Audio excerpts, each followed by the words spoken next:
We're at that order of business of signing enrolled acts. Senate Enrolled Act number 32. Senate Enrolled Act number 32, being original Senate File 33, non-citizen driver's license and ID card revisions. An act relating to motor vehicles. I'm about to sign Senate Enrolled Act number 32, being original Senate File 33. I have so signed. Senate Enrolled Act number 33. Senate Enrolled Act number 33, being original Senate File 7, Protection Order Amendments, an act relating to stalking, sexual assault, and domestic violence protection orders. Thank you. I'm about to sign Senate Enrolled Act number 33, being original Senate File 7. I have so signed. Senate Enrolled Act number 34. Senate Enrolled Act number 34, being original Senate File 8, Protection Orders effective during appeal or review, an act relating to protection orders. I am about to sign Senate Enrolled Act number 34, being original Senate File 8. I have so signed. Senate Enrolled Act number 35. Senate Enrolled Act number 35, being original Senate File 79, District Court's Change of Venue, an act relating to civil procedure. I'm about to sign Senate Enrolled Act number 35, being original Senate File 79. I have so signed. Senate Enrolled Act number 36. Senate Enrolled Act number 36, being original Senate File 110, Inclusion of Crossing Guards for Governmental Claims Act, an act modifying the Wyoming Governmental Claims Act to include crossing guard volunteers and faculty. I am about to sign Senate Enrolled Act number 36, being original Senate File 110.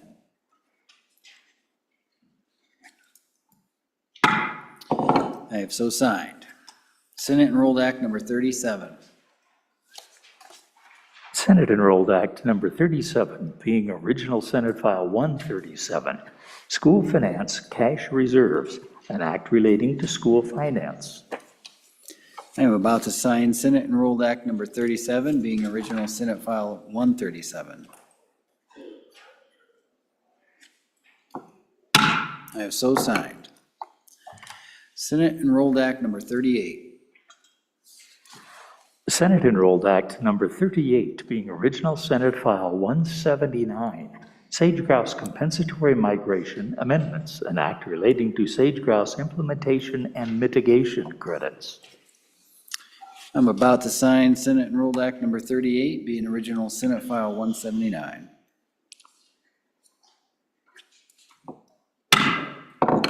I have so signed. Senate Enrolled Act number 39. Senate Enrolled Act number 39, being original Senate File 181, Eminent Domain Energy Collection Systems, an act relating to eminent domain. I'm about to sign Senate Enrolled Act number 39, being original Senate File 181.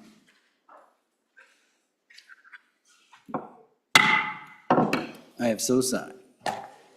House Enrolled Act number 31. House Enrolled Act number 31, being original House Bill 5, Fishing Outfitters and Guides Registration of Fishing Boats, an act relating to game and fish. I'm about to sign House Enrolled Act number 31, being original House Bill 5. I have so signed. House Enrolled Act number 32. House Enrolled Act number 32, being original House Bill 97, Property Conveyances Near Critical Infrastructure, an act relating to Homeland Security. I'm about to sign House Enrolled Act number 32, being original House Bill 97.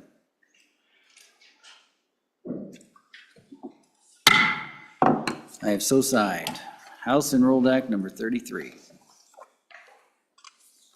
House Enrolled Act number 33, being original House Bill 116, driver's licenses, unauthorized alien restrictions, an act relating to driver's licenses. I'm about to sign House Enrolled Act number 33, being original House Bill 116. I have so signed.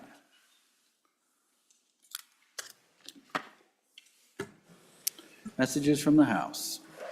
From the House of Representatives. Mr. President, the following messages are dated February 25, 2025. Message number 366, concurrence requested. Senate File 127, Administrative Rules Registrative Review, passed the House on third reading in an amended form. Ayes 56, noes 5, excused 1. The House respectfully asks Senate to concur by adopting amendments. Message number 362, concurrence requested. Mr. President, Senate File 39, automatic transfer of automobile title upon death, passed the House on third reading in an amended form. Ayes 61, excused 1. House respectfully asks the Senate to concur by adopting amendments. Message number 365, concurrence requested. Mr. President, Senate File 119, expedited professional licensure for military members, passed the House on third reading in an amended form. Ayes 61, excused 1. The House respectfully asks the Senate to concur by adopting amendments. Message number 359, Joint Conference Committee report adopted. Mr. President, the House adopted Joint Conference Committee number 1 report on House Bill 28, commercial driver's licenses revisions. Ayes 61, excused 1. Message number 360, third reading passed. Mr. President, Senate File 7, protection order amendments passed the House on third reading. Ayes 61, excused 1. Message number 361, Mr. President, Senate File 8 passed the House on third reading. That's Senate File 8, protection orders effective during appeal or review. Ayes 61, excused 1. Message number 363, Mr. President, Senate File 79, District Court's change of venues passed the House on third reading. Ayes 61, excused 1. Message number 364, Senate File 110, inclusion of crossing guards for Governmental Claims Act, passed the House on third reading. Ayes 51, noes 3, excused 1. Message number 368, Mr. President, Senate File 179, sage-grouse compensatory migration amendments, passed the House on third reading. Ayes 61, excused 1. Message number 369, Mr. President, Senate File 181, eminent domain energy collection systems 2, passed the House on third reading. Ayes 57, noes 4, excused 1. Message number 367, Senate File 137, school finance cash reserves, passed the House on third reading. Ayes 41, noes 20, excused 1. Message number 370, Joint Conference Committee report adopted. Mr. President, House adopted Joint Conference Committee number 1 report on House Bill 11, manufacturing sales and use tax exemption amendments. Ayes 43, noes 17, excused 2. Signed, Katie Talbot, House Chief Clerk. Thank you, Randy. All right, Joint Conference Committee reports. What do we have here? Looks like we're message number 323. Do you have that, Randy? Message number 323, Joint Conference Committee report on Senate File referencing Senate File 32, unpaved roads speed limits amendments, reference House message number 323. Signed, Representatives Geringer, Nicholas, and Singh. Senators Pappas, Kolb, and Rothfuss. Thank you, Randy. Senator Pappas. Thank you, Mr. President. I move, I think I have to move it, is that correct? Yes. I move the Joint Conference Committee number 1 to Senate File 32, and I'm going to ask you to vote aye on it. Ladies and gentlemen, remember this vote? It was like everybody against, and I had to get up and change it to one aye. The Senate wanted to retain the position of our interim committee's work, and I think your joint committee did a very good job today of holding the line. We successfully were able to delete both the standing committee amendment and the committee of the whole amendment that were put on this bill that everybody was opposed to. We did make one small change, and if you will actually look at paragraph F, which reads this way right now: the local authority may establish a maximum speed limit of not more than 35 miles per hour for unpaved roads without first conducting a speed study. The language that was agreed upon with your members from the Senate and with the House will read as follows: a local authority may decrease a maximum speed limit to not less than 35 miles per hour on unpaved roads under the Wyoming statute 31-531 without first conducting a speed study. So I think that gets us back to the position that the original bill wanted. Well, the folks that came to our committee in the interim wanted to happen. So the local authorities now will have the ability, if we pass this, to decrease the speed limit from 55 to as low as 35 without a speed study. So with that, I'd ask your favorable consideration on this. Discussion on the report, Senator Hicks. Yeah, Mr. Chairman, I'm trying to track this in with so it deleted both of the Senate Standing Committee amendments. So basically what that did is that reestablished the original bill as it came out. And then, so the only thing that did was go into page 2 on line 15 and 16 and just say not more than 55 miles or not less than 35. They can reduce it down to 35.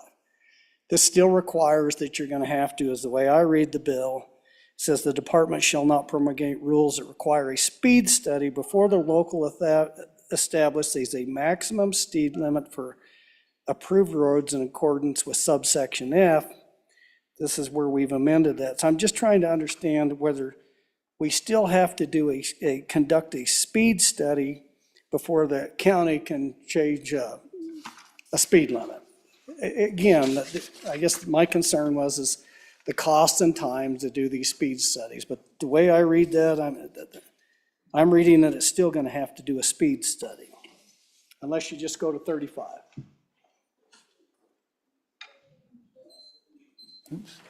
Senator Rothfuss. Thank you, Mr. President. So the primary interest, based on our understanding, is to be able to decrease the speed without needing a speed study down to 35 miles per hour or potentially 45 miles per hour. So the compromise and what the language allows right now is exactly that. If you're starting at 55, you can decrease it to 35 or to 45 or whatever you select. And it's either permanently or temporarily is part of the language. So you can do this on a temporary basis or a permanent basis. You can lower it without needing a speed study. If you wanted to increase it, you would need a speed study. If you wanted to lower it below 35, and that was based on some safety concerns with actually going too slow on certain roads, needing a speed study. So it was that narrow window which, Mr. President, seems to satisfy all of the interests that the bill was drafted for in the first place, and to ensure that you don't need a speed study for something as simple as, well, it's 55 now, let's take it to 45. No, we don't need a speed study.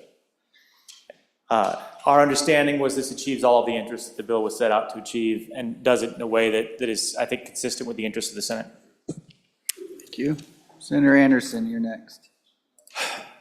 Mr. President, in honor of a past senator from Cody, Wyoming, I object to all these slow speed limits. Yes. Senator Hicks, you want to go for your second time? Yeah, Mr. Chairman, I think the explanation by my colleague from the Ivory Towers is exactly right. This is exactly what we didn't want when we had this debate in the Senate. County Road and Bridge, county commissioners know what an appropriate speed limit. I've got areas over there, they'd like to reduce it because we have this little historic feature for about a mile called Aspen Alley that you've all seen pictures of. Now, 35 miles an hour is just, they've literally narrowed the county road down to protect this historic feature with this thing, and they would like to reduce it down because it's oncoming traffic. They can't do this now without a speed study. We're gonna have to go out and spend thousands of dollars to do a speed study to say, you know, when you have a narrowed down section straight that you can see people coming, they can only reduce that to 35.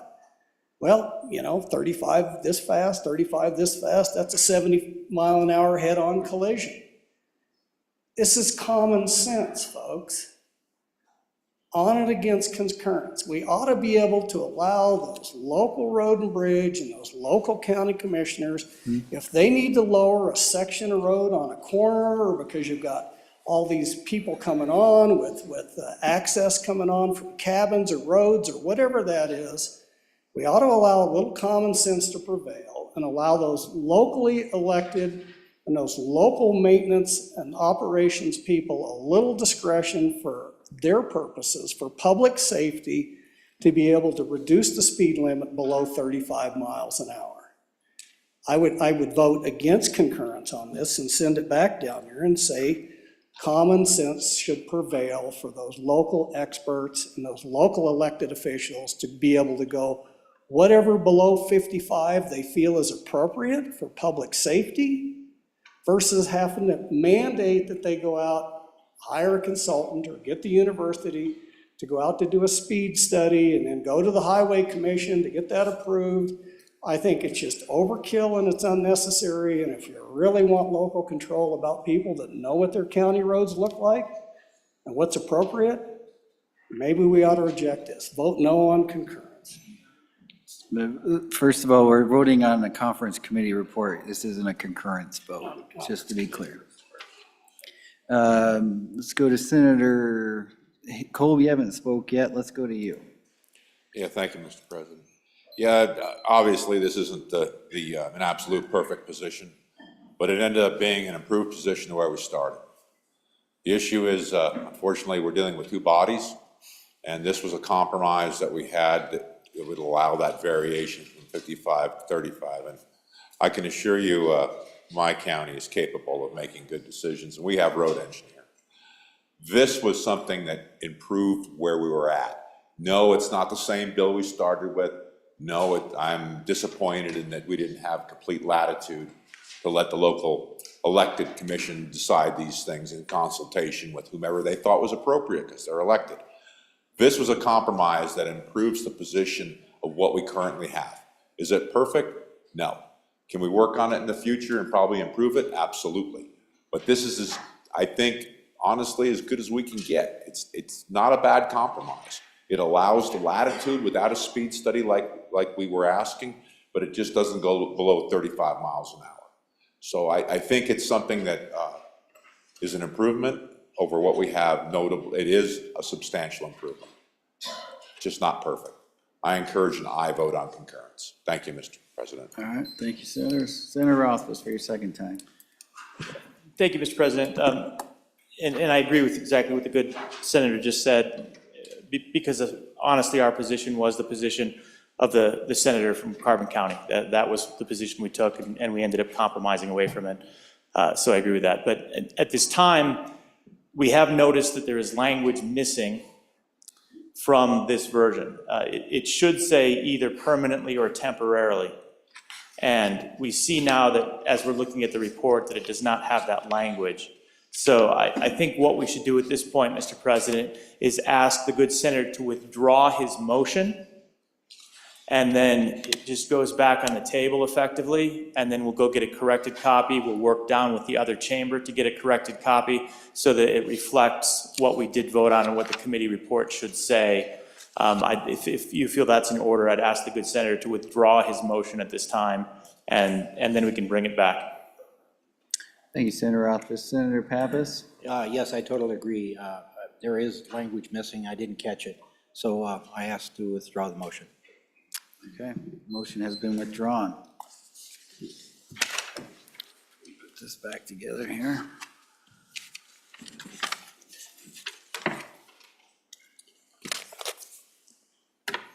Give you that back.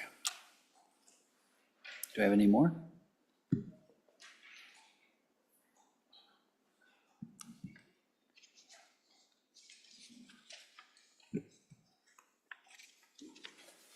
All right, we'll try this one. Message number 299. Message number 299, referencing House Bill 28, commercial driver's licenses revisions. Signed, Representatives Tarver, Banks, and Wiley. Senators Anderson and Cole. Senator Anderson. Mr. President, our Senate committee went down there with swords and shield, and we bludgeoned them into submission. There was only 2 of us, but we fought hard, and we were outnumbered, but we got the DOT attorney to agree with us. Okay. He came around very, it wasn't easy, but we got him to come around. And then we worked on the House committee, and we did just what we wanted. Can And you we- move it first before you get too carried away, Mr. Chairman? Do I have to move it? Yes, please. Oh, okay. Mr. President, I'd like to move message number 299 on House Bill 28, commercial driver's license revisions. You want me to go back over the sword and No, shield? just tell us how you'd like us to vote. That would be great. Okay, all right. So we got them to delete the expunge records, and it's on page 5 of your bill, line 6 and line through 9. We took out the expunge records relating to the suspension of a driver's license of a minor may be considered for purposes of disqualification from driving a commercial motor vehicle under WS 317305, and that was the agreement, and that's what we have for you. We hope you can vote aye on this consensus committee. Thank you.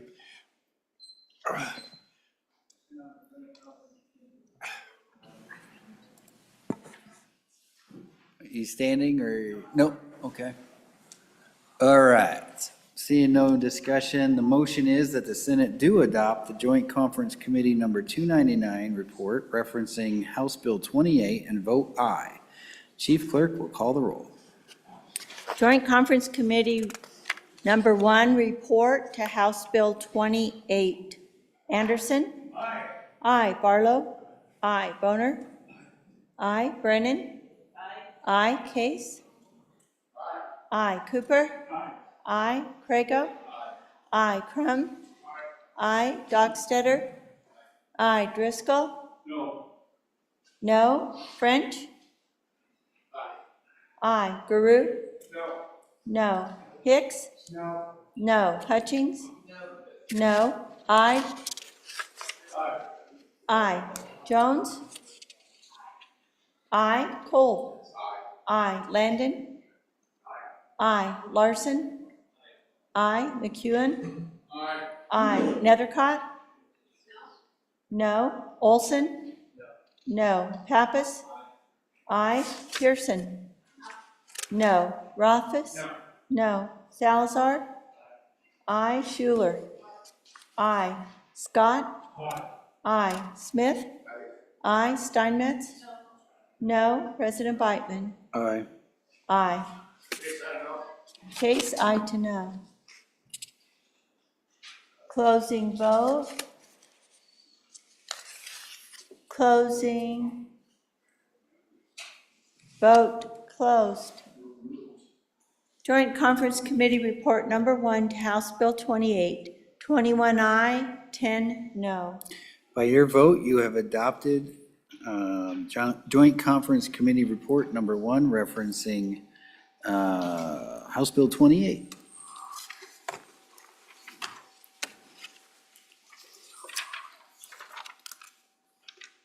All right. Let's see, is this, Ellen, do we have, is this the next one? Okay. Message number 298. Message number 298, referencing Joint Conference Committee Report Number 1, House Bill 11, Manufacturing Sales and Use Tax Exemption Amendments. Signed, Representatives Locke, Davis, and Stivar. Senators McEwen and I. Senator McEwen, are you ready on the Joint Conference Committee Report, message number 298? Mr. President, I can be. We'll wait for your motion here.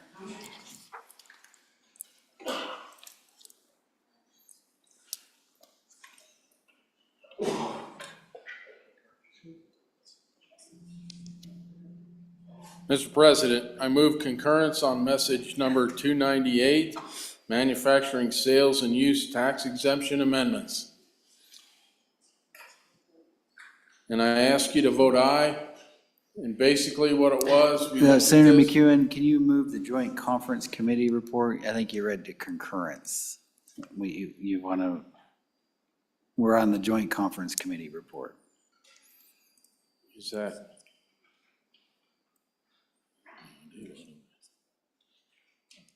That's what I said. I move message number 298, manufacturing sales and use tax exemption amendments, and request an aye vote. Joint Conference Committee Report Number 1. Perhaps? I don't have it. How about you move message number 298 to Joint Conference Committee Report Number 1 to House Bill 11 and ask for our aye vote?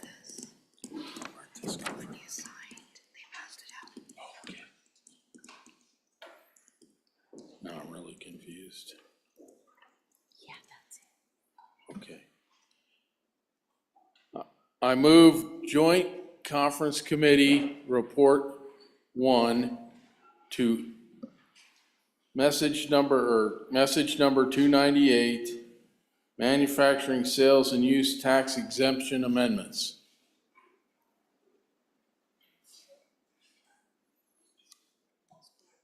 And ask for your aye vote. Am I cleared hot from the IP now? Go for it. Okay, basically what we did on this is initially, we tried to take out the sunset date. Nobody wanted to really do that, so we set it at 2037. It went down to the other chamber and they wanted to remove the sunset date completely. And we settled on a 15-year sunset date at 2042. And that's basically the difference. Thank you, Mr. President. Thank you. Discussion on the Joint Conference Committee Report. Any discussion, any questions? All right, seeing none, the motion is that the Senate do adopt the Joint Conference Committee Report Number 1 referencing House Bill 11 and vote aye. The Chief Clerk will call the roll.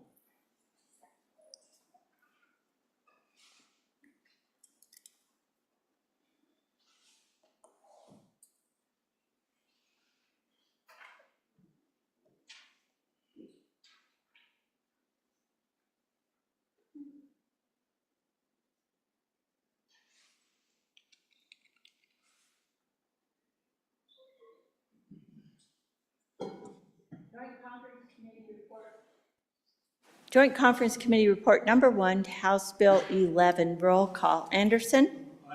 Aye. Barlow? Aye. Broner? Aye. Brennan? Aye. Case? No. Cooper? Aye. Crago? Aye. Crum? Aye. Dockstetter?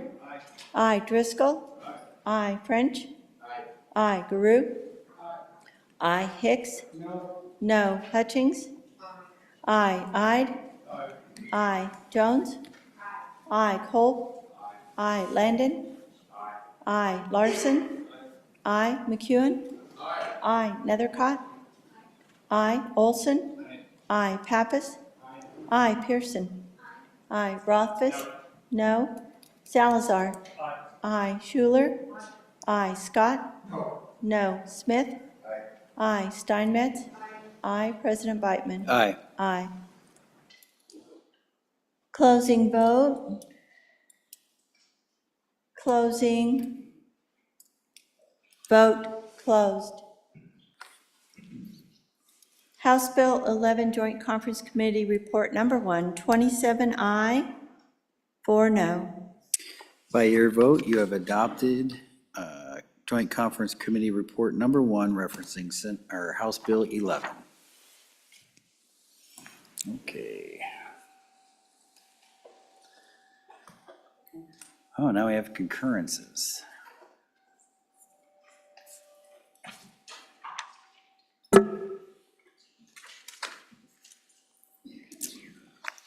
Right. Oh, Senator Schuler, thank you.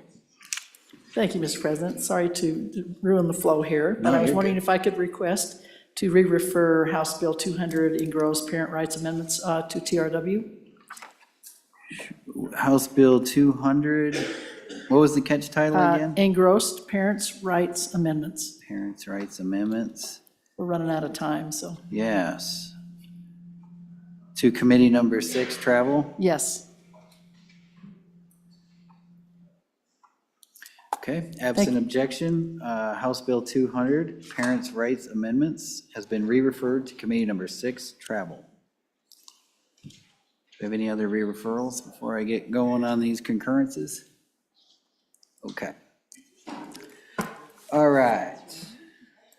Senator Boner, are you ready to go on concurrence on Senate File 127? If so, we'll have it read in. Message number 366, concurrence requested, referencing Senate File 127, Administrative Rules, Legislative Review. Senator Boner. Thank you, Mr. President. I move concurrence of message 336, referencing Senate File 127, Administrative Rules Legislative Review. Mr. President, there were 4 changes that the other chamber made. And none of them, I would argue, significantly alter the substance of the bill. The first 2 were, after talking with the director of our staff, making sure that we remove the title Chief Economist in the legislation. That's consistent with the current statutory construct only. Also, employee we reference is the director. We want to retain that, so we removed that reference. Doesn't change the fact that we will be hiring 2 economists as part of this. Also, made sure that we continue to examine this over the interim with the Management Audit Committee. As we discussed with this piece of legislation, the Management Audit Committee has seen a decline in its activity in recent years. This could be very well be a good fit and a good use of that auditing function that we are supposed to be performing with the executive branch. So those are 2 more administrative changes after talking to the director. And the other 2 are, once again, not terribly substantive. We're reinserting the definition of a major rule. It has no effect, but it's simply as a way of highlighting the rules that have a larger effect on the private sector. There's no legal difference of what's a major rule, what isn't. But we thought that'd be useful for members of the public, because as a reminder, Mr. President, the results of these economic analysis required by the bill will be made public. So it's a good way of highlighting the more significant ones. And then on page 3, that new paragraph D, what we're doing there is we're making a clear distinction between the process that's a part of this new economic analysis of the economic impact of our rulemaking, making sure that's distinct from the current process what the Management Council has that is limited, more narrowly tailored to rules that are a result of legislation. And so distinct tracks running parallel to each other, thought that would help clear things up a little bit. Also works well with the idea that management audit may be, depending on what they decide over the interim, may be taking a role in sort of supervising this process and just making sure that we have a process that works well for state government, it works well for our private sector. So those are the four main amendments that we made. It doesn't substantially change the fact that, we are going to be providing that economic analysis so we can see what the impact administrative rules have on the private sector. And nothing's changing as far as the legislature's authority to rescind those rules. It's the same process we have now where you introduce a legislative order. It doesn't go to committee, but it goes through 3 readings in each chamber. So nothing is substantively changing there. So just that's a little bit reminder of what the bill does. That's what the House did. I ask that you vote aye. Thank you, Senator Boner. Discussions or questions? All right, Senator Rothfuss. Thank you, Mr. President. Mr. President, when we worked the bill originally, some of the concerns I had were around the definition of major rule. And then that definition went away, and so we didn't end up really debating it. Now it's coming back, and all of those concerns that I think were there at that point in time are back. It seems like working on that definition would probably be positive. The $100,000 threshold almost seems trivial. Like, that seems scary low, where almost every rule that we change could probably be contrived to have a $100,000 potential impact to the state of Wyoming. I think that's awkwardly low and have concerns about that. Romanet 2 is a little bit subjective, which is a significant adverse economic effect and competition employment. So that's a judgment call, squishy. It's probably not that bad. But the third one, I don't even get how an economist would judge the impact of a rule that has significant changes in social and cultural relation among citizens, including significant impacts on particular religious, ethnic, racial, or gender populations. That literally makes no sense to me in the context of the bill as it's currently structured. I can't imagine we wouldn't want to just strike that. So, I think that we should actually vote against concurrence on it. I don't think there's any other problems, candidly. But to rework this definition in the context of the new structure of the bill, instead of just taking that old definition and plastering it in, because, Mr. President, it doesn't seem like it works anymore with how the bill operates. And I think it would be worth going down, definitely crossing out Romanet 3, upping Romanet 1 to probably $1 million. And at that point, it probably works. Maybe I'm the only one that feels that way, but it seems like this is wildly out of place and that the House didn't do a particularly good job with working the definition back in. Thank you, Senator Rothfuss. Senator Nethercott. Mr. President, thanks. I have to agree with my colleague from the Ivory Tower. I think they did pretty good work over there, actually, except for that. I do think that definition, if they could, how does one do that? How does an economist really evaluate that of significant changes in social relations among citizens? I'm not sure I know what that means or what that could possibly be, but I would guess any rule change could potentially cause that. So I don't think it's fair to the economist or the staff that's having to make that determination. But that said, I think it's very, very close with one more shot, maybe. And then you have a workable piece of legislation here that can be applied more thoughtfully. So if they can narrow that down or to provide more specifics or even just to strike it in a way that somebody can actually know with certainty what it is they're supposed to be doing. All right, anybody else for the sponsor? Senator Barlow. Thank you, Mr. President. So some of the new language that comes out of the Standing Committee of the House, the other body, is Section 4. And this talks about a particular committee, the Management Audit Committee, studying this act and its relation to existing. I thought we heard that that's what this act was supposed to do, had already done, made them align, et cetera. So I don't understand what additional work a particular statutory committee, not a standing committee, but a statutory committee would need to do in this. Now, mind you, Mr. President, I've been on this particular committee, and it was referenced that there are some challenges. It's challenges with staffing, it's challenges with its duties and authorities, et cetera. And I'm not volunteering to be on this committee again, Mr. President. Particularly if this is one of its duties, should this bill pass. So some more discussion about what Section 4 is trying to accomplish if we've actually not already done that in bringing this bill and working this bill. Thank you, Mr. President. Thank you. Anybody else before the sponsor? All right, Senator Boner, I think you got your marching orders. Thank you, Mr. President. Appreciate the feedback here. I'll take that last comment first. It's, Section 4 is simply, giving management audit some direction. Now, could be accomplished through Management Council, of course. It simply says that, you need to submit a report by December 1st of this year, and maybe that report, says everything's hunky-dory. But once again, we're making some changes here and recognizing that committee frankly needs something to do.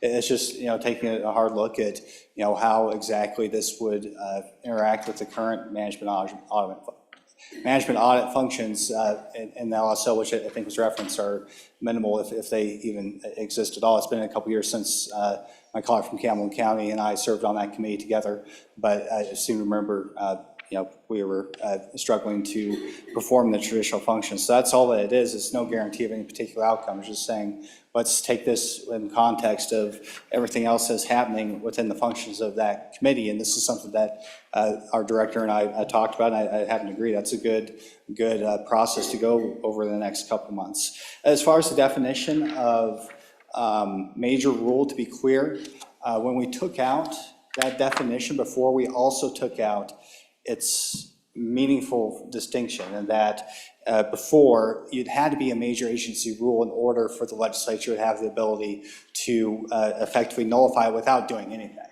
So we took that all out. That was a major difference in the bill, and that, we're going to stick to the current process. And when we did that, we took out the major agency rule. This is simply there as a way to flag rules that have a more significant economic impact. But I think my colleagues do have a point, and that when we did have that, those definitions in there, some of them are meant to be more ambiguous. They're meant to provide for judgment. But that's back when we had Management Council finally making that final determination as to what would be classified as a major rule and which one wasn't. So perhaps the point that, it's maybe unfair to ask a staff member to make that determination is valid. And so, if that's okay, Mr. President, I think I'll go ahead and ask everybody to vote no. We can take out those more subjective criteria. And if nothing else, and if we have some input as to what exactly we want to do over the interim, that we'd be open for that as well. But let's just keep it a hard and fast number, and recognize that maybe not everybody who voiced concerns maybe is going to end up voting for it at the end, but we can at least take out the subjective Romanets 2 and 3. So I think that's good feedback, Mr. President. Let's go ahead and vote no, and make some few more tweaks to get this bill in good shape. And Senator Boner, while we're voting, can you give me your conference committee that you would like, so I can appoint it right away? Sure. Okay, thank you. All right, the motion is that the Senate do concur on Senate File 127 and vote no. The chief clerk will call the roll.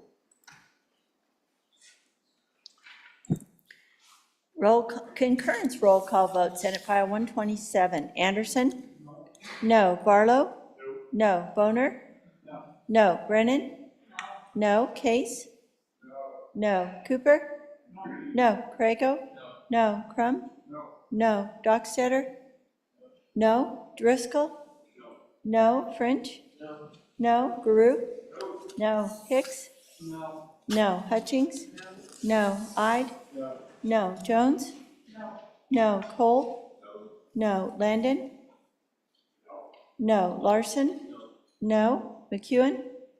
No. Nethercott? No. Olson? No. Pappas? Pearson? No. Rothfuss? No. Salazar? No. Schuler? No. Scott? No. Smith? No. Steinmetz? No. Uh, Should we just call them excused for now? Okay, excused. Excused. And President Beitman? No. No. Closing vote? Closing. Vote closed. Senate File 127, 30 no, 1 excused. By your vote, you have failed to concur on Senate File 127. Conference Committee will be Boner Chairman, Senators Crago and Rothfuss.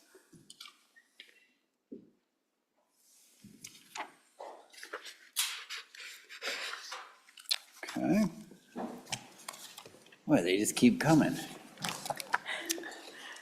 Senator Olson, are you ready to go on concurrence on Senate File 39? Yes, sir. All right, we'll read it in. Message number 362, concurrence requested referencing Senate File 60, I beg your pardon, Senate File 39, automatic transfer of automobile title upon death. Senator Olson. Thank you, Mr. President. I move message number 362 for concurrence and do ask for your aye vote.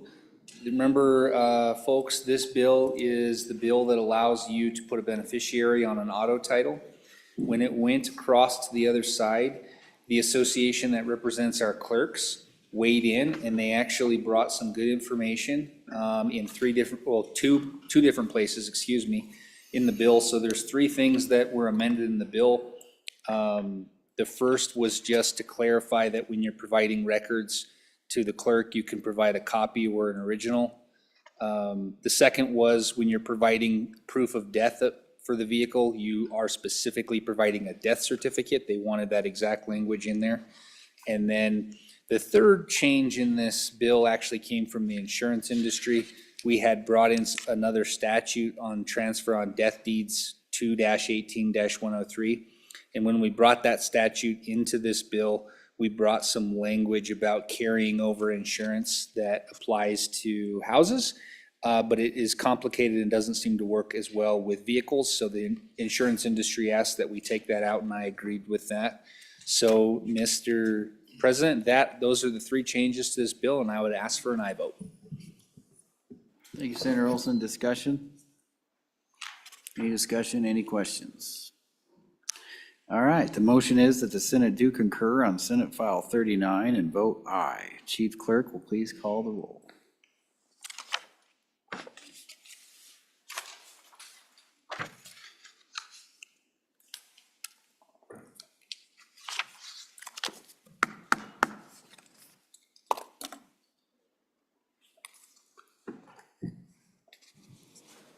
Concurrence roll call vote, Senate File 39, Anderson? Aye. Barlow? Aye. Boner? Aye. Brennan? Aye. Case? Aye. Cooper? Aye. Crago? Aye. Crum? Aye. Dockstader? Aye. Driscoll? Aye. French? Aye. Guru? Aye. Hicks? Aye. Hutchings? Aye. Ide? Aye. Jones? Aye. Kolb? Aye. Landon? Aye. Larson? Aye. McEwen? Aye. Nethercott? Aye. Olson? Aye. Pappas? Aye. Pearson? Aye. Rothfuss? Aye. Salazar? Aye. Schuler? Aye. Scott? Aye. Smith? Aye. Steinmetz? Aye. President Beitman? Aye. Aye. Closing vote. Closing. Vote closed. Senate File 39 concurrence vote, 31 aye. By your vote, you have concurred on Senate File 39. Senator Landon. President, may I have quick privilege of the floor? Please. This afternoon. Thank you so much. Mr. President, some of the photographers whose photography was selected by the Capitol Interpretive Exhibits and Wayfinding Subcommittee to celebrate Wyoming's iconic landscapes and wildlife in the Capitol Extension are visiting the Capitol this afternoon and viewing from the gallery. Bill Sienkiewicz is here from Du Bois with his wife Lori. If they would stand, I think they're right above my head here. And Ron Hayes from Douglas, Tim Doolin from Sheridan, Peter Mangolds from Jackson, Eric Krasanik from Laramie. If, senators, if you would welcome them and hopefully get to the reception tonight at 6.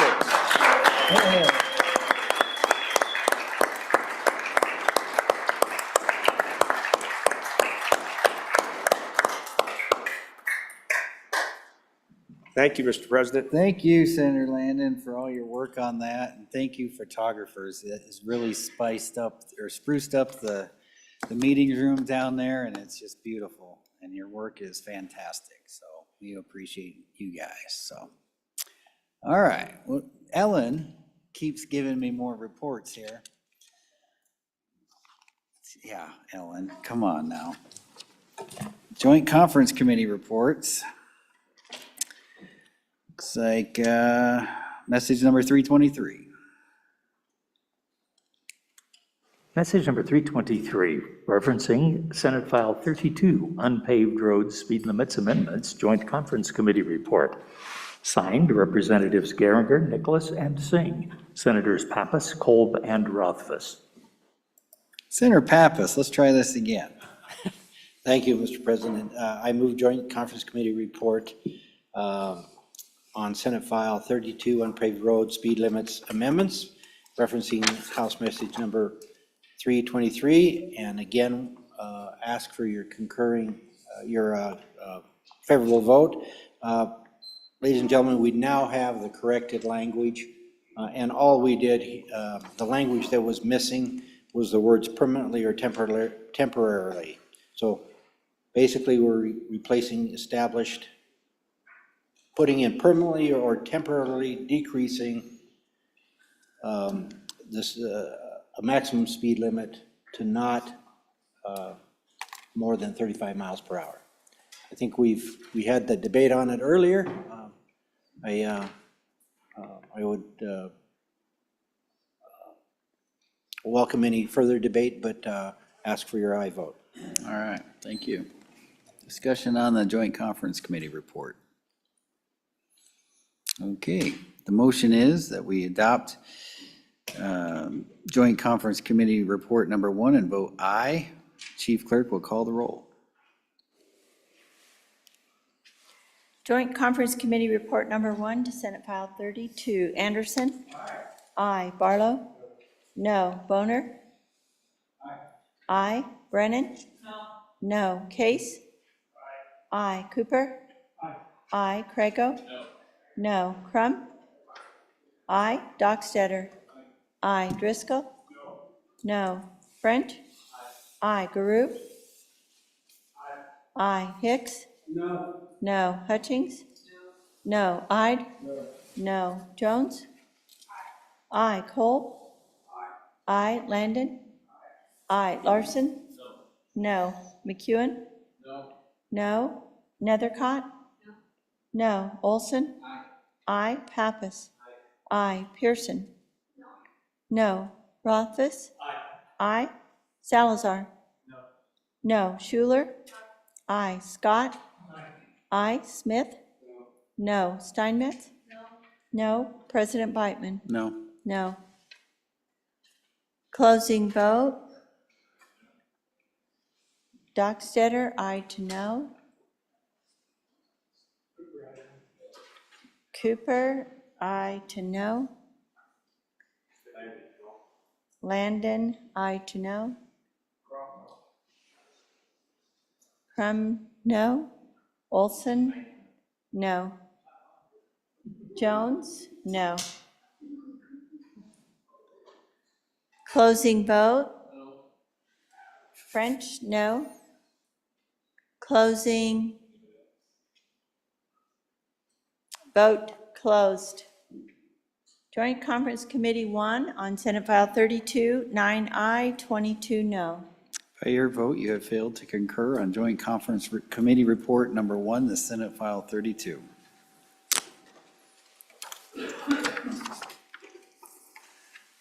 Okay. There you go, Kara.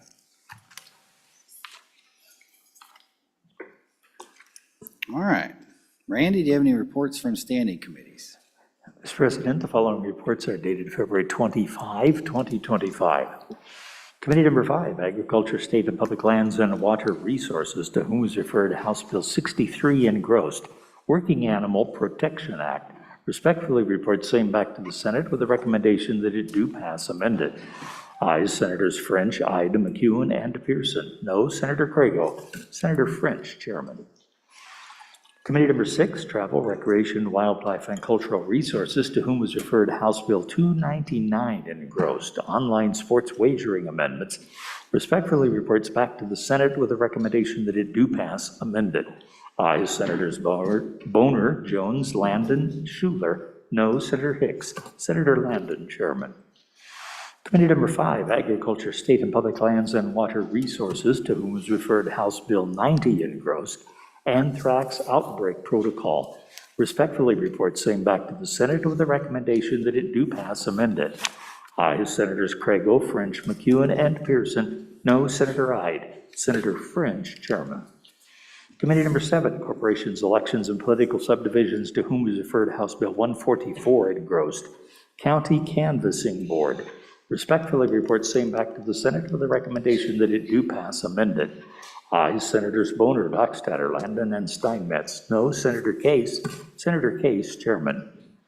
Committee number 5, Agriculture, State and Public Lands and Water Resources, to whom is referred House Bill 224 engrossed, Prohibiting Foreign Adversary Property Ownership, respectfully reports same back to the Senate with a recommendation that it do pass amended.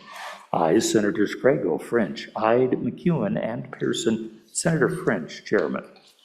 Committee number 1, Judiciary, to whom was referred House Bill 171, Sexual Exploitation of Children Amendments, respectfully reports same back to the Senate with a recommendation that it do pass amended. Ayes, Senators Craigo, Crum, Kolb, and Olson. Excuse, Senator Hicks. Senator Olson, Chairman. Committee number 2, Appropriations, to whom was referred House Bill 219 engrossed, County and Municipal Roads on State Lands Easements Granted, respectfully reports same back to the Senate with a recommendation that it return without recommendation. Ayes, Senators Driscoll, Giroux, Larson, and Smith. Excuse, Senator Salazar. Senator Salazar, Chairman. Thank you, Randy. Bills on third reading at 3:43 p.m. Wow. House Bill 33, third reading of the House Bill. House Bill 33, Vehicle Sales and Use Tax Distribution Highway Fund, sponsored by the Transportation Committee, an act relating to sales and use tax. There is an amendment. Would the reading clerk please read in the amendment? House Bill 33, third reading amendment number 1, page 3, line 1, in. Senator Hicks. Absent any objection, I would request that House Bill 33 be laid back for one day. Not hearing any objections, so absent objection, House Bill 33 is laid back for one day. House Bill 64, third reading of the House Bill. House Bill 64, Chemical Abortions Ultrasound Requirement, sponsored by Representative Nyman, an act relating to abortions. There is an amendment. Would the reading clerk please read in the amendment? House Bill 64, third reading amendment number 1, to engrossed copy, page 5, lines 1 and 2, delete. Thank you. Senator Simons. Thank you, Mr. Chairman. I move third reading amendment number 1 to House Bill 64 and ask for the body's favorable consideration. Fellow Senators, this just takes you to page 5, lines 1 and 2, and redefines one of our definitions there. We just insert confirmation of intrauterine pregnancy and the gestational age of the unborn baby. This is more of a medical term, Mr. President, because age, length, and head diameter of the unborn baby was a little bit, the gestational age is not that long for a chemical abortion, and so we feel like this is a really good change. Ask for your favorable consideration. Discussion on the amendment. Question being called, we're voting on third reading amendment number 1 to House Bill 64. All those in favor, please say aye. Aye. All those opposed? The amendment has been adopted. We are on third reading amendment number 2. Will the reading clerk please read it in? House Bill 64, third reading amendment number 2 to engross copy, page 3, lines 8 through 10, delete. Thank you. Senator Brennan. Thanks, Mr. President. I move third reading Amendment 2 to House Bill 64 and ask for your favorable aye vote. In going through this bill, we had some discussions on the chemical abortions and some discussion on Plan B and that type of thing. And so this just takes in, I think, is a better definition of chemical abortion. It tightens things up a little bit, and I would ask for your aye vote. Discussion on the amendment. Any discussion, any questions on the amendment? Question being called. We're voting on third reading amendment number 2 to House Bill 64. All those in favor say aye. Aye. All those opposed, no. The amendment has been adopted. Third reading amendment number 3. Will the reading clerk please read in the amendment? House Bill 64, third reading amendment number 3 to engross copy, page 5, lines 11 and 12, delete. Back to you, Senator Brennan. Thank you, Mr. President. I move third reading amendment number 3 to House Bill number 64 and ask for your favorable aye vote. This goes into page 5, lines 13 of the bill, where we have the penalties for the bill. In doing looking at some other things and researching for our definition on the last amendment, I found that in some of our other things, we have similar in some of our other similar legislation, we have penalties that were a misdemeanor, not more than 6 months, and a fine not more than $9,000. I felt like that was a lot more reasonable than what we have here of the felony and fine of $20,000 and imprisonment of 5 years. So again, I would just ask for your aye vote on this. Thank you. Discussion on this amendment. Senator Pearson. Thank you, Mr. President. So when I'm looking at the bill that I have, should it be lines 9 through 12 instead of 8 through 10? Oh, page 3. I was looking on page 5. Thank you, sorry.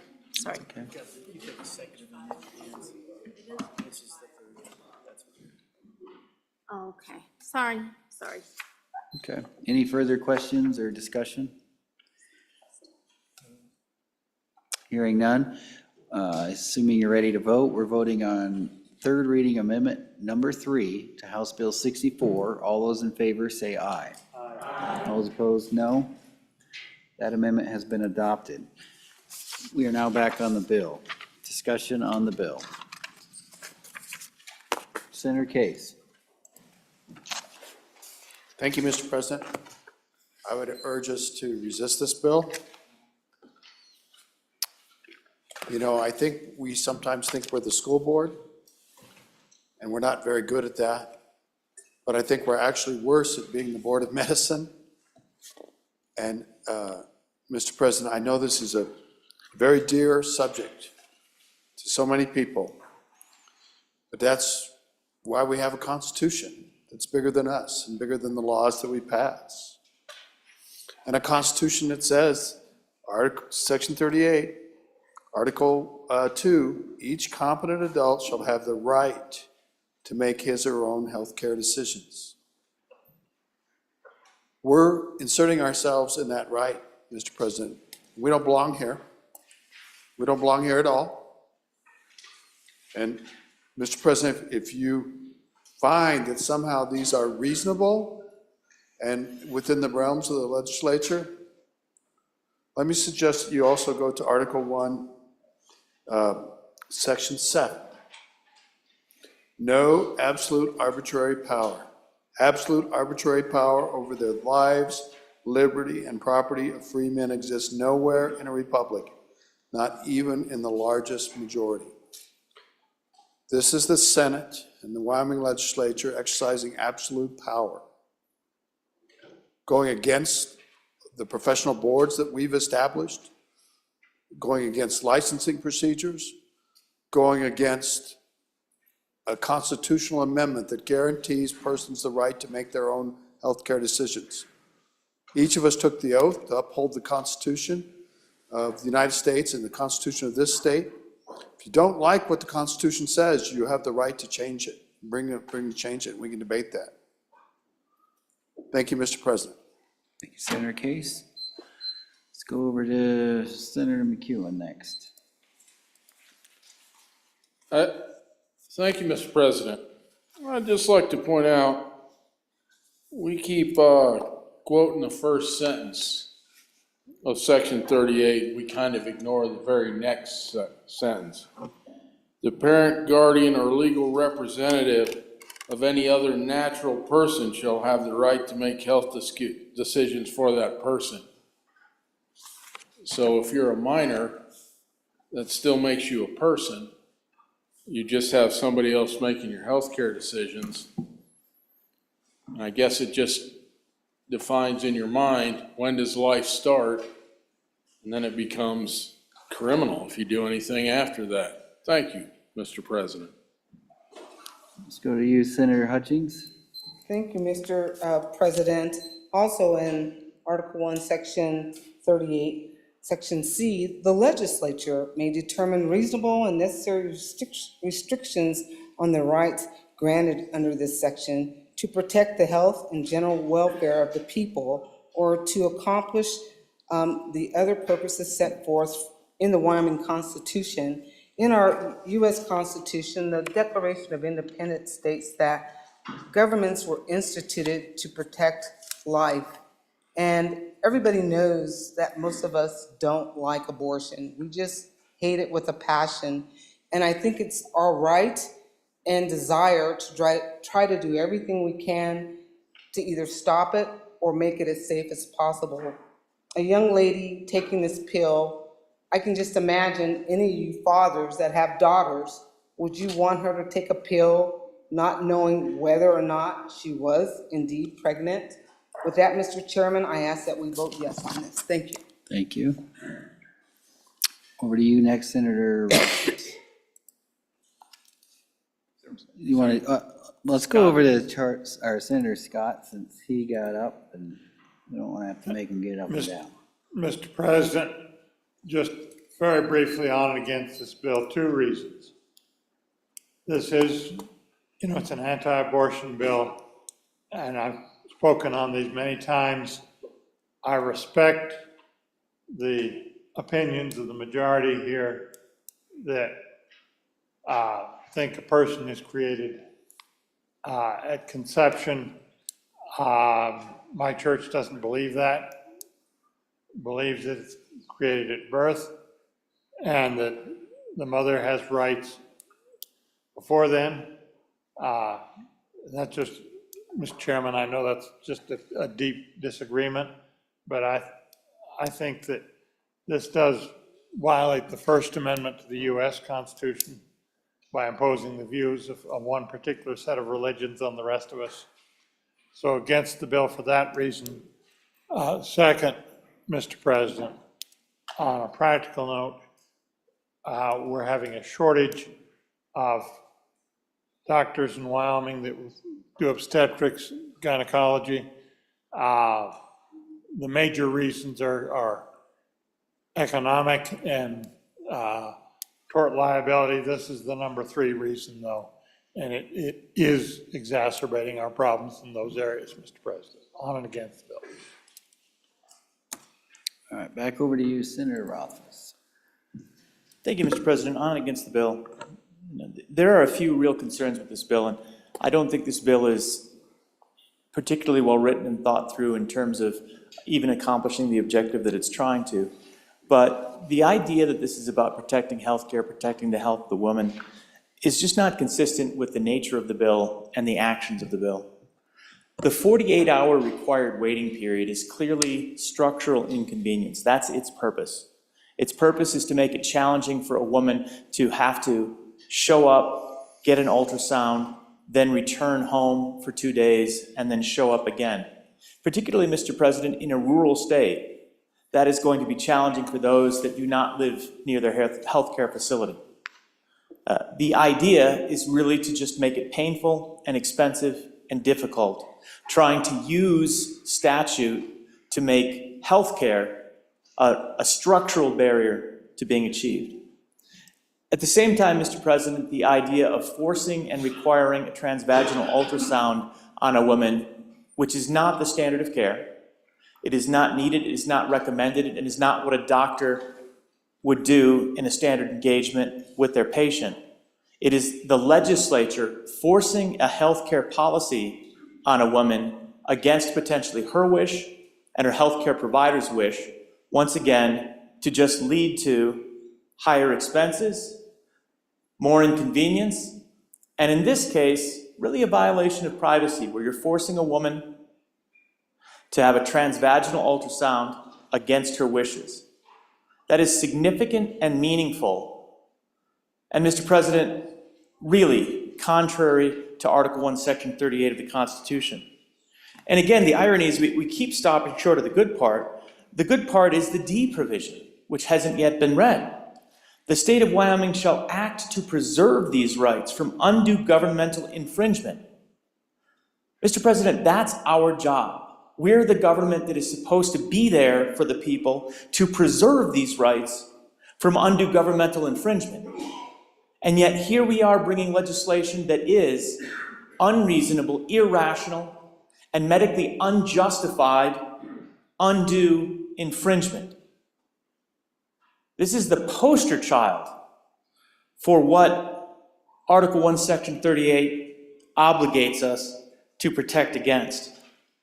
And Mr. President, the final thought is the idea of when life begins. And I think that is something each of us has a different viewpoint on. And that's fair, that's good, that is consistent with the First Amendment of the U.S. Constitution. We all have the freedom to believe and to make our own views and opinions and moral judgments on when life begins. That is a luxury of the freedom that this country guarantees upon us. The idea that one group gets to decide for the rest is contrary to that First Amendment right. Right now, without this bill, Mr. President, all of our constituents and all of the people of the state of Wyoming can make their own judgment on what is appropriate for when life begins. Make their own judgment as to whether an abortion is a violation of their belief on when that right begins. When we pass this legislation, we have picked a belief, we have picked a religious view, and we have enshrined it in statute contrary, and we know it's contrary, to not just the good tall senator's religious views from Bates Creek, but many other religious philosophies as well. And that is a violation of our oath to uphold the Constitution, Mr. President. Thank you. Anybody else? Senator Pearson. Thank you, Mr. President. As far as the challenges for the 48 hours, perhaps that's a window where that person could go home and really think about what she saw in that ultrasound. As far as the transvaginal being standard in these early stages of pregnancy, when the abortion pill may be safe, it does have to be transvaginal. I had transvaginal with all of my kids, and nobody seems to worry about the women that have to go in yearly to have their physical exams and whether that is inappropriate or shouldn't be happening.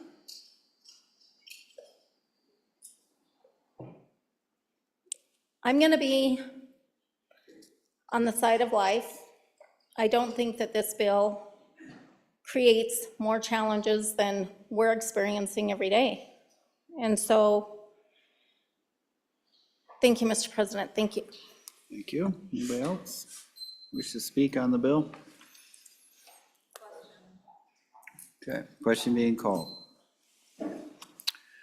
House Bill 64 having been read 3 separate times. The question is, shall the bill pass the Senate? The chief clerk will call the roll.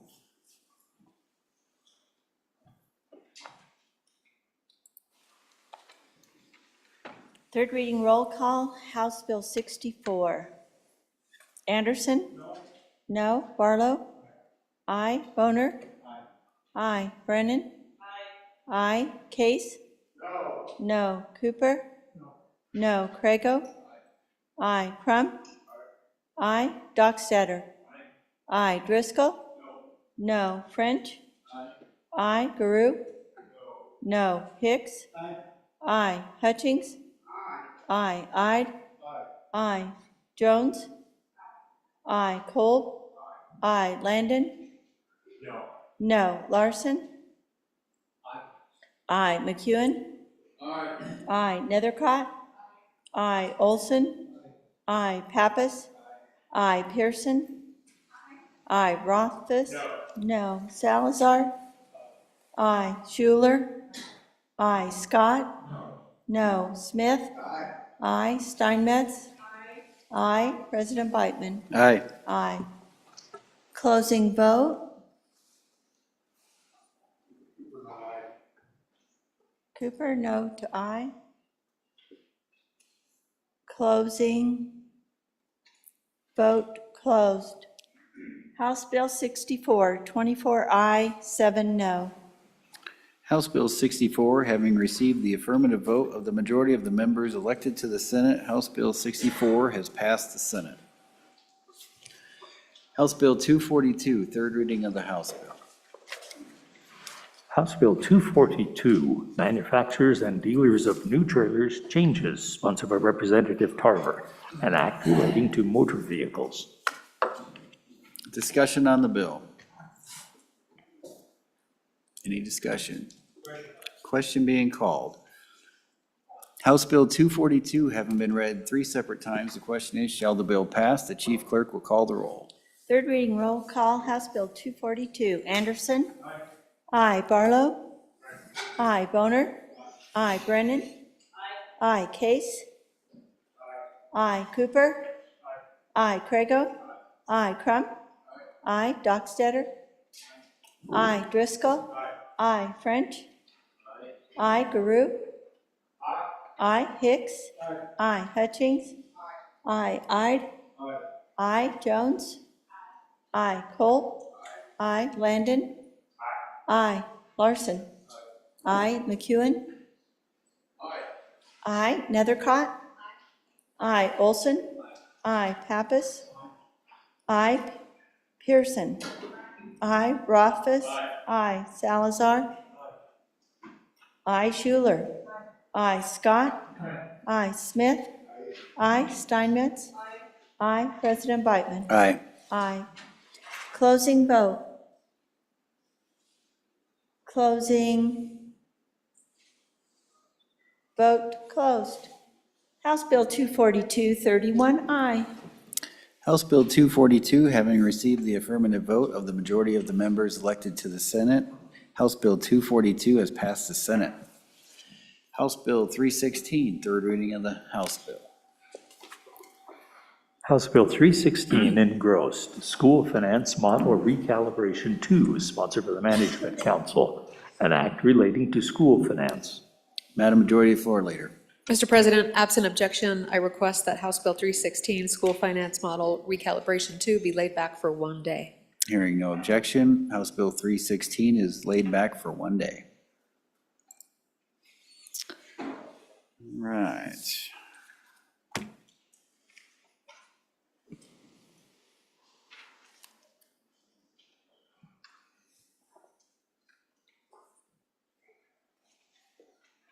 House Budget Bill returned from Standing Appropriations Committee. Mr. President, your committee number 2, Appropriations, reviewed House Bill 1 pursuant to Joint Rule 14-1E. The following lists are provided. Dispensing with further reading, Senator Salazar, Chairman. In accordance with Joint Rule 14-1F, House Bill 1 is referred directly to third reading. Senator Salazar. Thank you, Mr. President. Honorable members, there are 4 documents being passed out to you right now. Those 4 documents are, first of all, the Standing Committee Report, the adopted House amendments, the high-level summary of differences between HB 1 and SF 1, and then the Standing Committee summary sheet. Mr. President, nothing has changed since I briefed the Senate in caucus a fortnight ago with regard to the information on the supplemental budget and the differences between the House and the Senate. Having said that, the Senate Appropriations Committee will again briefly go over the House amendments to the supplemental budget. Honorable members, there are 19 amendments. However, 2 amendments delete each other. With that, Mr. President, I'll call on the Senate Appropriations Committee to begin related to agency to explain those 19 amendments. And I will call on Senator Larson to begin the process. Thank you. Thank you. Before we do that, we better read this sucker in before we get too carried away. House Bill 1, third reading of the House bill. House Bill 1, General Government Appropriations 2, sponsored by Appropriations Committee, an act relating to supplemental appropriations for the operation of state government for the fiscal biennium commencing July 1, 2024, and ending June 30, 2026. All right, thank you, Randy. Whoa. Should we have him move it? Yeah, Mr. Vice President, would you mind moving it just so we're kosher here? Mr. President, I move that Senate File 1. House Bill 1. House Bill 1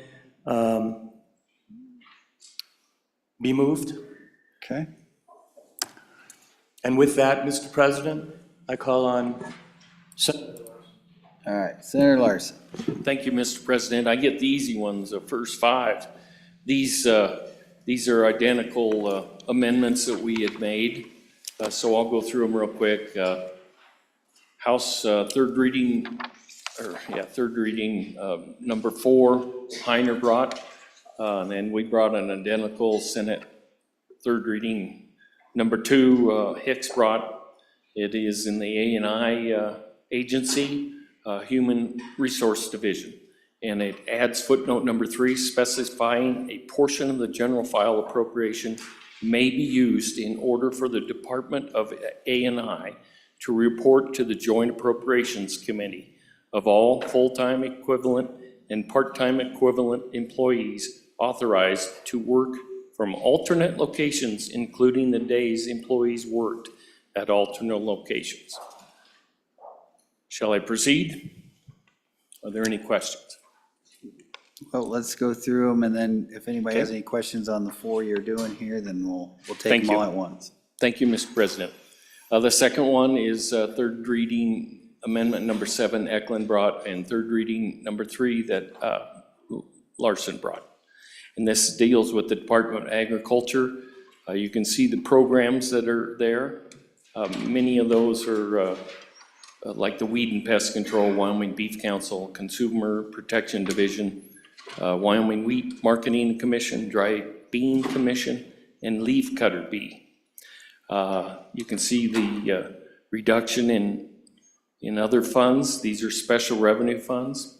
So it decreases 171,621 special revenue, and adds footnote number 5 just specifying that not more than 7,987 special revenue in the aggregate is appropriated for purposes of cost allocation, 300 series for specified divisions.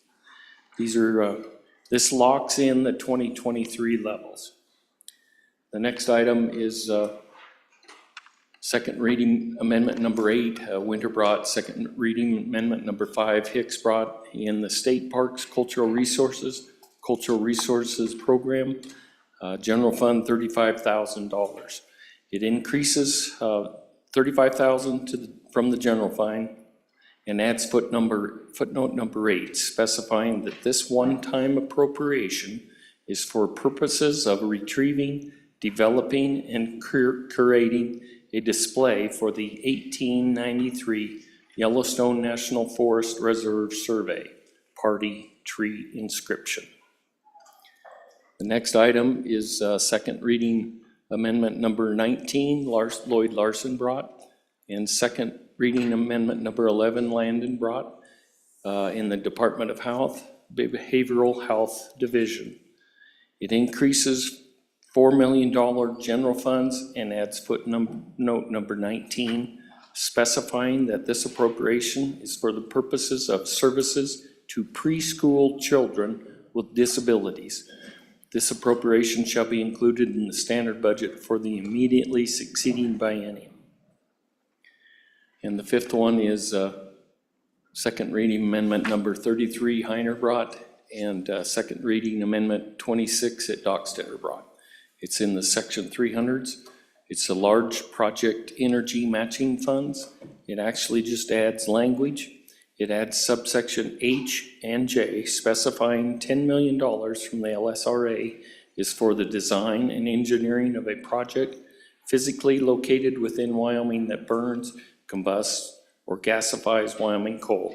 Additionally, appropriated funds will prioritize novel approaches to mining and the use of coal, rare earth minerals, and critical minerals, and uranium. That ends my presentation for Dale. Thank you. Any discussion on any of those items? Any questions? Seeing none, we'll move on. Senator Guru. Thank you, Mr. President. I'm going to take the next 3 items, and they are related items. So we have kind of competing amendments from the House and from the Senate, but they're on the same subject. So we're starting with House third reading amendment number 1, the Nicholas Amendment. And what that did was take $200,000 of special revenue, and I'll explain, increases $200,000 from the Wyoming Tourism Reserve and project account for search and rescue operations with the intent of the appropriation be included in the standard budget. And as you recall, we had an amendment to bring more funds, but from the general fund. Next would be House third reading amendment number 3 from Chairman Bear, from the Office of the Governor. And if you're on your budget at all, it's on page 11, line 23, but this amended footnote 16 in the Office of the Governor to specify funds shall not be spent by the Office of the Governor for contract services or to support state personnel related to the Wyoming Charter School Authorizing Board. Once again, we have the third reading amendment number 13, the Olson Amendment, which just took that money from the school foundation program. Next, my last one is House Amendment, third reading amendment number 44 from Chairman Bear on state parks and cultural resources. And this is a number of amendments here also track with Senate third reading amendment 30 from Chairman Salazar. So we just made some technical corrections here in state parks or cultural resources and in the section 300s for natural disaster mitigation loans, the state shooting complex appropriations. And you can see those technical corrections there that are listed. And with that, I will look to one of my other fellow members to take the next one. Well, let's see if there's any questions yet Oh, for I'm Senator sorry, Guru. question. Any questions for Senator Guru on these items? Okay, seeing none, who's next? Senator Larson. Mr. President, thank you. I bring House Amendment, I gotta get in the right page here. House Amendment, second reading amendment number 12, Representative Larson brought. This is related to one that Senator Jones brought in the third reading, Sixth Amendment. This is in the State Engineer's Office, Board of Control, and North Platte Settlement. The House increases $148,000 general fund for the North Platte modeling and $401,504 from Water Account 1, and increases authorized positions by 3 for the Colorado River, restoring the governor's recommendation. The second one I have is third reading amendment number 17, Haroldson brought. This relates to the Wildlife Natural Resource Trust. It actually, I'm just going to read it, increases $40 million from the LSRA and adds footnote 3, specifying that this one-time appropriation shall be continuously appropriated to the Wyoming Wildlife and Natural Resource Trust Account Board to provide grants to Wyoming Conservation Districts, Weed and Pest Districts, and the Game and Fish Commission for purposes of restoring vegetation and preventing the establishment of invasive terrestrial vegetation on private and state lands destroyed by wildfires. It also decreases Section 346 natural disaster mitigation loans from $100 million to $60 million for purposes of providing loans for mitigation and restoration projects as a result of the wildfire and specified disasters. That's all I have. Okay. Any questions for Senator Larson? Senator Anderson. Question on 12 there. Did both Larson and Jones request to put 3 back in and restore the governor's rec, or was that separate? Senator Larson. Mr. President, I think on our side, Senator Jones brought an amendment to put 1 FTE in and $156,000. Senator Landon. Mr. President, I don't recall a conversation about the North Platte modeling. Maybe the good senator can catch us up on that appropriation or one of them. Thank you. Senator Driscoll. President Biteman, I'm not going to explain, but what I'm going to say is this sheet is House position. So when you look at it, you may not see what our position was. You actually look at it, it's a one-sided sheet. So these are House positions. They won't necessarily match up. We've kind of wandered into it as we explained from ours and theirs. I'll do it with mine as well, but the sheet only shows the House position. Thank you for that. That's good clarification. Senator Ide, you are next. Thank you, Mr. President. Just a question here on the Haroldson Amendment. Somebody can clear that up. It looks like you're lowering the natural mitigation loans from 100 million to 60 million, and then increasing the Wildlife Natural Resources Trust account. Is that a wash? I mean, is that just straight in dollars there on that amendment? Thank you, Mr. President. So we got one more question before we go back to you, Senator Larson. Senator Hicks. Nope, he's stretching his legs. Okay, Senator Larson. Okay, now I can try. The North Platte, where are we at? The North Platte modeling was part of the governor's request. The joint appropriations took all of those out in our discussion, so you never did see them. So that was a request from the governor. And so it was put back in. The other part was, we had at one time an amendment I had where we had in the Wildlife Natural Resource Trust for fire mitigation.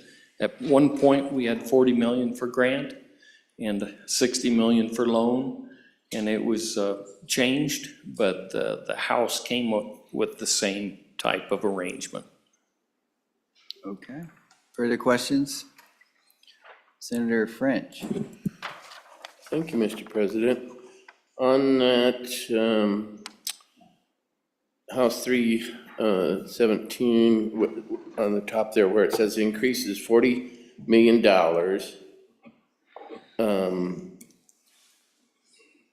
Specifying one-time appropriation shall be continuously appropriated to to the Wyoming Wildlife and Trust Fund. Does that mean 40 million every year? It's kind of, I don't quite get what they're saying. I said, one-time appropriation, but it shall be continuously appropriated. So if that, somebody could clarify that, please. Senator Higgs? So, Mr. Chairman, there are two terminologies. Continuous appropriation means the money sits in the account until it's spent. If it was, the language, if we were going to double that, would be in the standard budget. This would be included in the standard budget. Only thing this says is when we use that language is that money stays there until it's completely expended. That's what that means. Thank you, Senator Hicks. We ready to move on? All right, Senator Driscoll. Mr. Chairman, the next one is third reading amendment number 19A. These are actually pretty close to mirror amendments. This was the increases $833,153 general fund and $800 like amount federal funds, which restores the government recommendation for Medicaid behavioral health rate rebasing with the intent that it be biannualized to the standard budget immediately succeeding biennium, the exact terminology that the good senator from Baggs just talked about. This will be an ongoing spending. So when this goes, it continues on until we say no. So that was that one. The next one, I'd stand for any questions on it. I think it's pretty self-explanatory. Any questions? The next one is third reading amendment number 34A. This was a Bear amendment, and we actually have an offsetting in the other in ours, and it doesn't show it on here, but it's there. The Bear amendment is, folks, this is the wild spending on the other side of the aisle for 72 million backfill that increases 72 million general fund for property tax grants for counties, cities, and towns, special district, posing the maximum mill levy in 8 counties, which are the hardship with the lowest total assessed valuation of the current tax year. All special districts statewide, grants should not exceed 75% of the residential reduction compared to 2024, and directly attributable legislation exempting or otherwise reducing residential property tax during the 2025 section runs through some other bills. The part that's not there is the Crago amendment, which I'm going to give you our side just so you know it. This is the two goalposts you look at. 72 million on the House side, 15 million on the Senate side. We came in about 60 million under almost. And ours is very similar. It's a special district one. So those will have to be worked out. That's stand for questions on that. Any questions? Any questions? Okay, we'll move on. Who's next? Senator Guru. Thank you, Mr. President. The next, if you flip over to the other side of that sheet, you're going to see the next 1, 2, 3, 4, 5. These are unrelated. These are ones that the Senate did not have an amendment or a position on that passed. We might have discussed it, but it was nothing that was approved. So the first one, House Amendment, second reading amendment number 5, Lucas Amendment from the Secretary of State's office for $223,131. That was for 2 full-time employees, and you'll see it on page 12, line 6 of your budget. It increases $223,131 of general funds, increases authorized positions by 2 FTEs, and adds footnote number 2 that specifies the appropriation and positions are for the registration and processing activities. Of this appropriation, $189,574 shall be doubled and included in the standard budget for the immediate succeeding fiscal biennium. I'll stand for any questions on that one first. Do you have any questions? Senator Larson? Mr. President, I just had a correction. I think he said, or Senator said, Guru said 189,000. That should be 169. Sorry, 169,000. Okay. Thank you. Questions on this amendment? Okay, seeing none, please proceed. Okay, the last one I have is House third reading amendment number 12, the Lloyd Larson amendment from State Construction Department for $750,000. This increases $750,000 in the general fund and adds footnote number 2 that specifies the increase for a statewide strategic facility plan and comprehensive monitoring and reporting system. This appropriation is not effective if 2025 HB 86 is not enacted into law. Folks, that was the one, and you probably remember because I brought the amendments to try to add that in to the bill itself. Those were, I did one for 750, one for 500. We rejected both, but we passed the bill. This is the House amendment that has that money in it. We did not put it in to our budget. So depending on how negotiations go, but I promise you I will remember those votes for the rest of my life, and will hold up the honor of the Senate if we get that far. So with that, I'll turn it over to Senator Driscoll. All right, Senator Driscoll.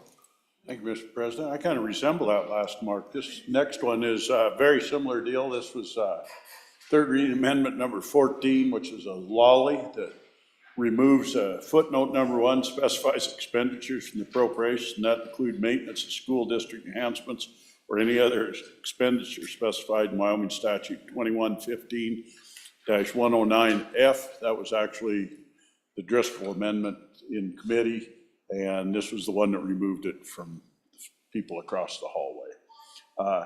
The next 3 amendments, the first 2 of them were overturned by their third reading, so I'm not even gonna bother reading them. The third one is third reading amendment number 43A, which is a Bear amendment. Goes into the section 300's natural resource litigation account. And folks, what this does is takes the money and sideboards the money that's in that account and says that it is only for lawsuits defending, commencing, intervening, or prosecuting. So it takes that money away from just being spent from anything outside of litigation. The very last amendment, and this is going to close us out on it, is amendment number 29 on third reading. It was a Harshman amendment. Goes into the natural resource litigation account, section 300s. And what it does is amend subsection C, permitting the governor to use a portion of the money appropriated funds for funding coal port leasing and construction. Pretty simple, and it's revenue neutral. And that closes out the House positions on the Senate. Our committee is committed to holding the Senate position. We're gonna go fight win. Any questions on these last amendments? Any further discussion? Okay, back to you, Senator Salazar. Mr. Vice Chairman, do you have anything? Mr. President, I would simply say that I ask that we accept this report for the official record of the Senate. Wait for your good office to decide. Thank you. Okay, there being no further discussion on House Bill 1 in accordance with Joint Rule 14.1G and Joint Rule 14.1H, House Bill 1 is referred directly to a conference committee of 5 members from each house to meet to resolve the differences between the houses with respect to both budget bills, Senate File 1 and House Bill 1. Joint Conference Committee 1 will be Salazar Chair, Senators Nethercott, Larson, Garou, and Beitman.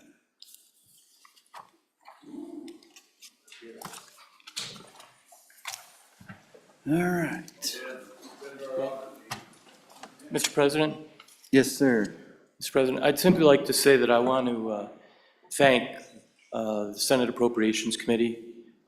They've done tireless work. We have still a ways to go to bring the Senate position as close as we can with the other chamber.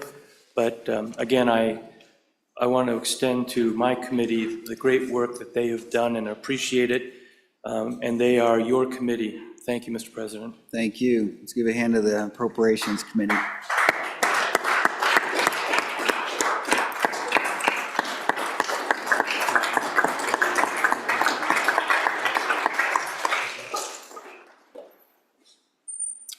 Okay. Madam Majority Floor Leader, what do you want to do? Well, Mr. President, I always take the advice of my chief clerk, which is it's best to do a little bit of cow. So I move that the Senate resolve itself into committee of the whole.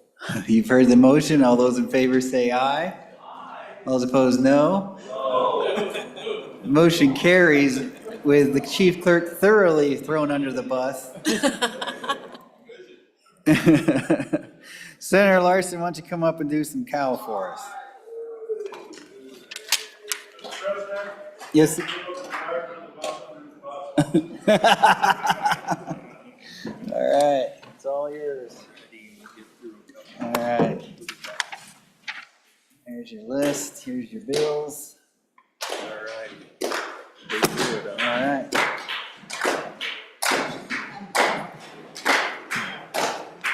Enough of that. Committee of the Whole will please come to order. The first bill for our consideration is House Bill 311. The reading clerk will read the bill. House Bill 311, Exemption for Transported Fuel and Power Sales Amendments, an act relating to taxation and revenue, sponsored by Representative Locke, was referred to Committee Number 3, which returned a committee recommendation that it do pass amended. Ayes, Senators French, Ide, McEwen, and Pappas. No, Senator Case. Senator McEwen, Chairman.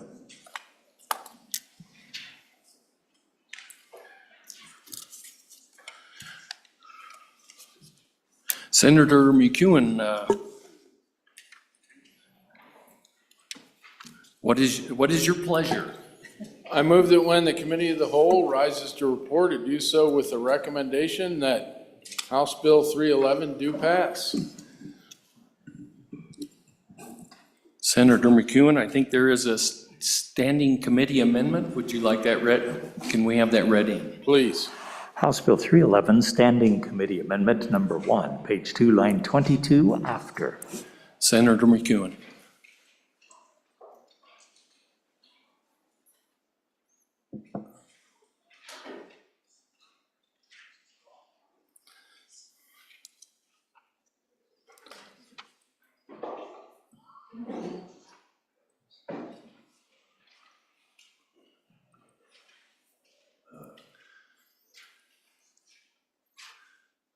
I think we'll cover the bill first, Mr. Chairman, and then get to the amendment. It's a small, just conforming language amendment. This bill is pretty short and simple. Goes into sales tax exemption statutes 3915-105 to correct an issue related to sales tax exemptions for electricity costs on pipelines. In Wyoming, about 60% of consumers of electricity pay sales tax on the purchase of the electricity from your utility co-op. It's 60% because there are some consumers of electricity that are already exempt from paying sales tax on electricity. The folks already exempt from sales tax on electricity are agriculture, manufacturing, processing, and this is very important for our discussion today. Transportation. Transportation doesn't mean your car or truck. We're talking about pipelines or railroads. There has been a long-standing exemption on sales tax for electricity to power transportation by railroad or by pipeline. This bill deals with only pipelines. It takes a good amount of electricity to run the pumps and compressors that move oil and natural gas through the pipelines in Wyoming to get them to refineries and out to the market. Current statute and the Department Revenue rules only apply that exemption to interstate, I say again, interstate pipelines, the big ones that run across the state to big refineries in Oklahoma or elsewhere. This bill extends the exemption to smaller pipelines that run from the wellhead to those bigger pipelines. They're usually called the gathering lines. Why do I want to do this? In essence, it's an issue of fairness. An exemption shouldn't apply only to some pipelines. It should apply to all the pipelines or none at all. Since I believe in reducing tax burden of our number one tax-paying industry in the state, this is relatively small relief that would go a long way towards investing in Wyoming. And I'll quickly walk you through the bill. First, the new language on page 2, lines 12 and 13, is to clarify that it is the legislative intent that the exemption applies regardless of ownership of the oil or gas moving through the pipelines. For example, if Company X drilling for oil also happens to own the oil, the exemption applies. If Company X drilling on private property and the mineral owner is someone else, say a rancher, the company is still exempt from the sales tax to move the oil. Second, moving down to lines 17 through 23, this defines pipeline in a way that includes gathering lines. And without this language, rules at the Department of Revenue written in the past, just this past September, exclude gathering lines from the sales tax exemption, which is really the purpose of the whole bill. And with that, I would like to read in the amendment. Senator McEwen, or Chairman, I think it's been read in. I think we need a motion. I would move Standing Committee Amendment number 1 to House Bill 311 and ask for your favorable vote. Well, I probably should explain it before I ask for your favorable vote. On line 2, page 22, after customer sales, we just added the word delivery, just to clean the sentence itself up. Is there any discussion? Seeing none, I'll call for the question. All those in favor of the Standing Committee Amendment number 1 to House Bill 311, say aye. Aye. Those opposed, say nay. Standing Committee Amendment number 1 is passed. We're on the bill. Is there any discussion? Senator Cooper. Thank you, Mr. Chairman. What this bill is doing is restoring the exemption on these gathering systems. It was in place for years. The rule changed in September, repealed it and called it strictly interstate rather than the stuff intrastate. This is just for the gathering lines. It's just restoring the way things have been done forever, and the rules from the Department of Revenue is what caused the issue. Thank you, Mr. Chairman. Senator Hicks, I saw you standing a minute ago. Yeah, Mr. Chairman, if I may, just when this bill was originally introduced, you can look at the number of it. It was obviously late in the system, and it has no fiscal note on it. And so is there any updated information that we've received from the Department of Revenue on what the fiscal impact of doing this is? Any other discussion?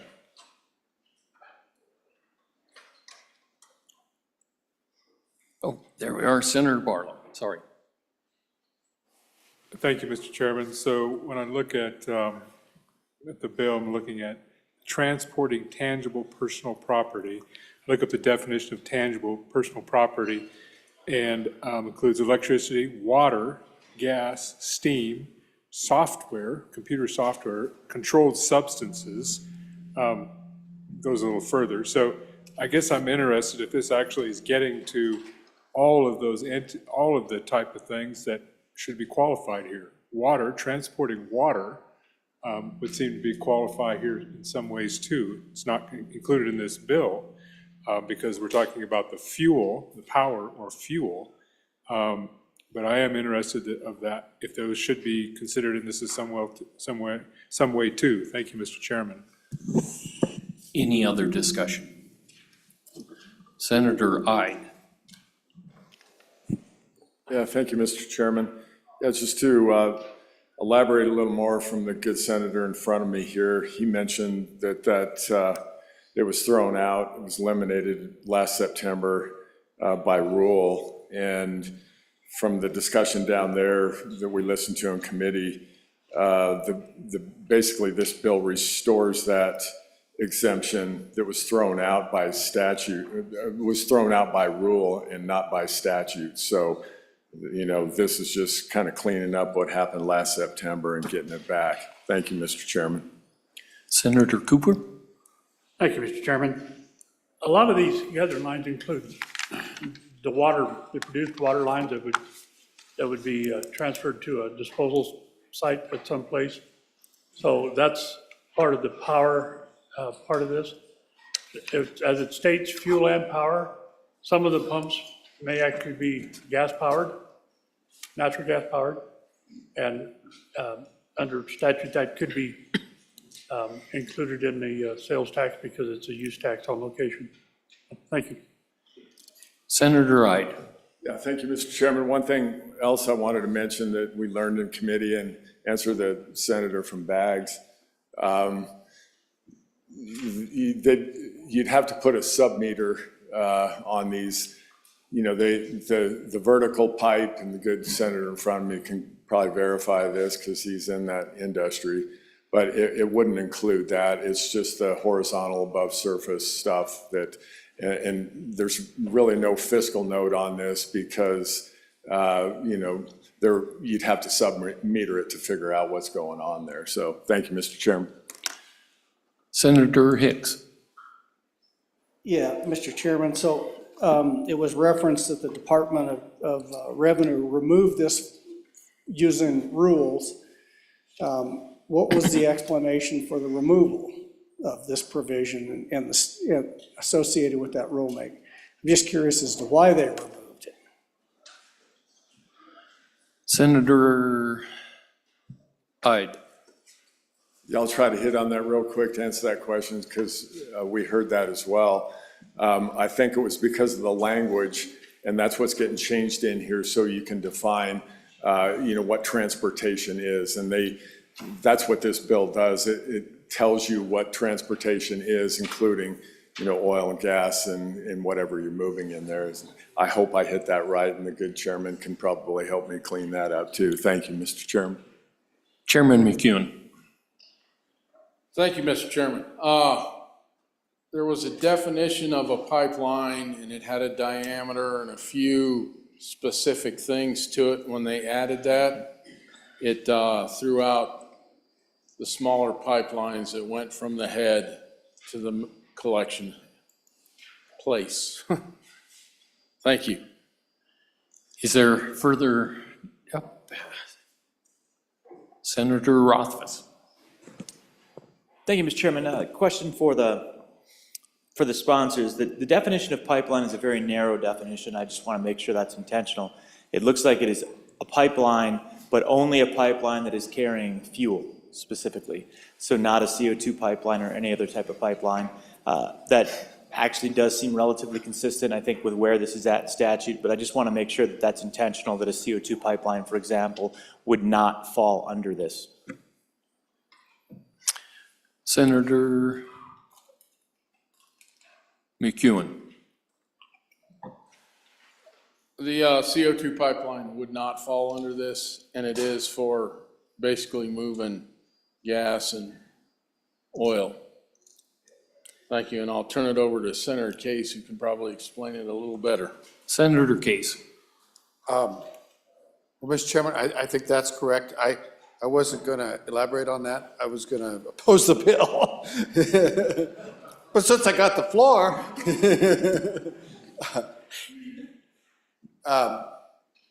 Mr. Chairman, it's being argued that because kind of differences in situations that we should remove this tax exemption on the gathering lines for oil and gas. And Mr. Chairman, it's argued that they're really just transportation, just a little mini type of transportation. And so we should do it because there is an exemption for transportation. Park that thought for a second. It's also argued that it's unfair because up in the Powder River Basin, of course, a lot of our petroleum product is produced with associated gas, which can be used to power pumps and either to make electricity and power pumps or to power things directly. So that these costs of buying electricity, they don't really accrue in some parts of the state, but they're very heavy in counties like mine, Fremont County, where you spend a lot of money on electricity for pumps to move product through gathering lines. I don't think that's a good analogy, Mr. Chairman, and I'll tell you, you know, resources are different all around the state.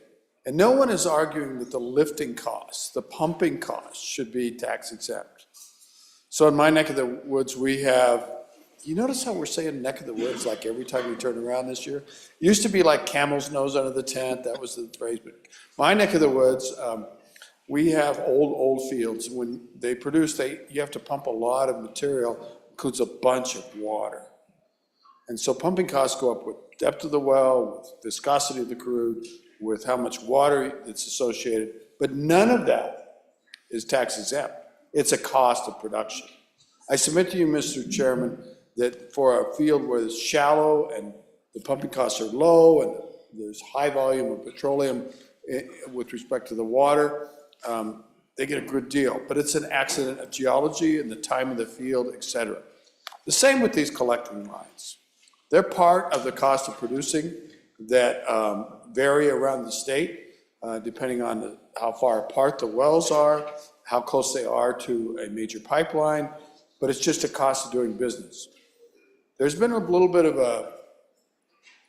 a conflict between the Department of Revenue and folks in this industry, and I think it's been suggested that the Department of Revenue is way ahead of its skis on this. And I think there might be some truth to that.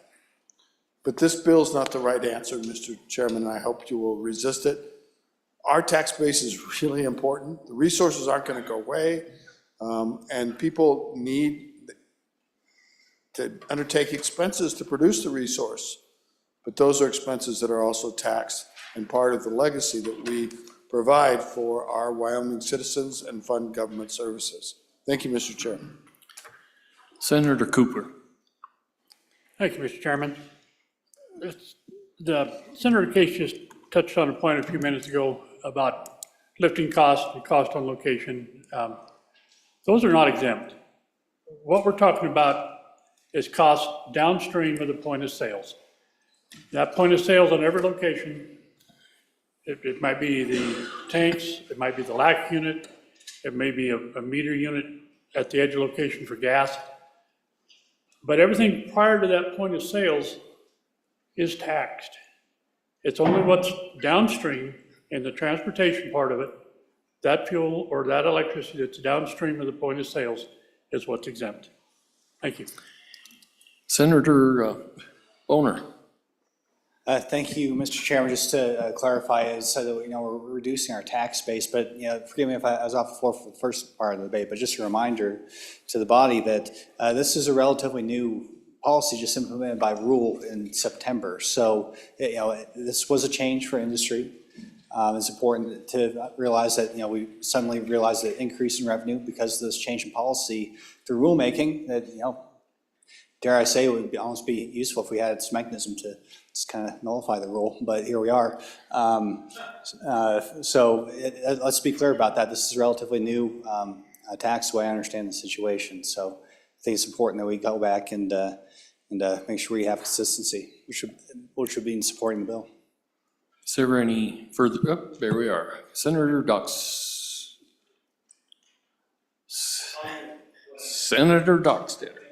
Clarification, because rules and regs expired this whole thing, now we're back with the tax break. Is that what I heard in the very beginning of this discussion? Senator Rothfuss. Thank you, Mr. Chairman. So I appreciate the explanation from the good senator from Converse County. I'm understanding a little bit that this was basically enacted through a rule change, and now we've got a codification apparently to counter that rule change. It sounds like there was some revenue that came in. My curiosity, I looked at the fiscal note, and the fiscal note says basically the unavailable version of the fiscal note, where we don't know what the implication is. It does seem like then that this is a meaningful and significant policy that has a fiscal impact if it is rising to the level of bringing legislation to change it. So my question would be, how much of a fiscal impact? What are the implications of this? Second question, I do understand that it's downstream from the production side. I guess my question is, what is the logic or what is the motivation behind providing the tax exemption where one might not be justified for powering a pipeline where oftentimes those pipelines are independent operators that are profiting off of the pipeline itself? So you have an operator that's effectively paying taxes on the energy source that drives the operation itself. I don't candidly understand why we would give an exemption for that. That's a great business model. They're not struggling. It's good to be a pipeline. They do just fine. I don't understand why we would provide an exemption for that. And my third and final question is, on page 2, the new sentence on lines 12 and 13, regardless of ownership of the transported tangible personal property. I don't know if there was an explanation and I missed it. My apologies if that was the case. But I'm struggling to understand what the new implication of this is. And what is coming to mind is the idea that you've actually got some sort of a pipeline situation where you have some out-of-state intangible personal property owned that's passing through, going to another state. We don't actually gain anything as the state of Wyoming from the transfer of that intangible personal property, but we're basically giving a tax exemption, as I would understand it, for the energy used to pump that potentially through the state. So at that point, it seems like it's just a free ride where the state of Wyoming is waiving goods and services through and doesn't even tax the revenue off of the operating costs for it going through the state. That's my interpretation. I could be wrong, but I'd like a little bit of an explanation on lines 12 and 13. So those 3 points, Mr. Chairman. Senator Anderson. Mr. Chairman, I don't have any answers for the senator, but this is strictly a transportation bill. We exempted transportation. DOR came in and said this wasn't exempted, and now we're trying to say, yes, it is exempted and should be exempted because it is transportation. Thank you. Senator Ide. Thank you, Mr. Chairman. I'll try to hit one of these questions. Got some notes here that there was a Senate file that we had earlier that was to exempt electricity throughout everything, businesses, homeowners, and that fiscal note was like $44 million. So this is a drop in the bucket to statewide businesses and homeowners. I think the fiscal note's pretty negligible on this bill. Thank you. Senator Beitman, our president. Thank you, Mr. Chairman. Hey, a little bit of background on this. Starting to brush off the cobwebs here, being your former revenue chairman. I think back in one of the interims we had this issue come up before us, and it was presented to the committee as a cleanup bill. And there was some language in there, not to throw too many people under the bus here, but it was rushed through one of our joint interim committee meetings as a cleanup bill. It passed through and it snuck in there, this change. And it had major implications for our producers. We found out about it after the fact, after the thing was implemented, and now we're trying to come back and fix this not so cleanup bill language and what's going on here. So I would encourage you to push this through, and we can continue to debate this bill and work it as it goes through the process. Thank you. Senator Cooper? No? I'll just leave it. Any other discussion on this bill? Senator Barton.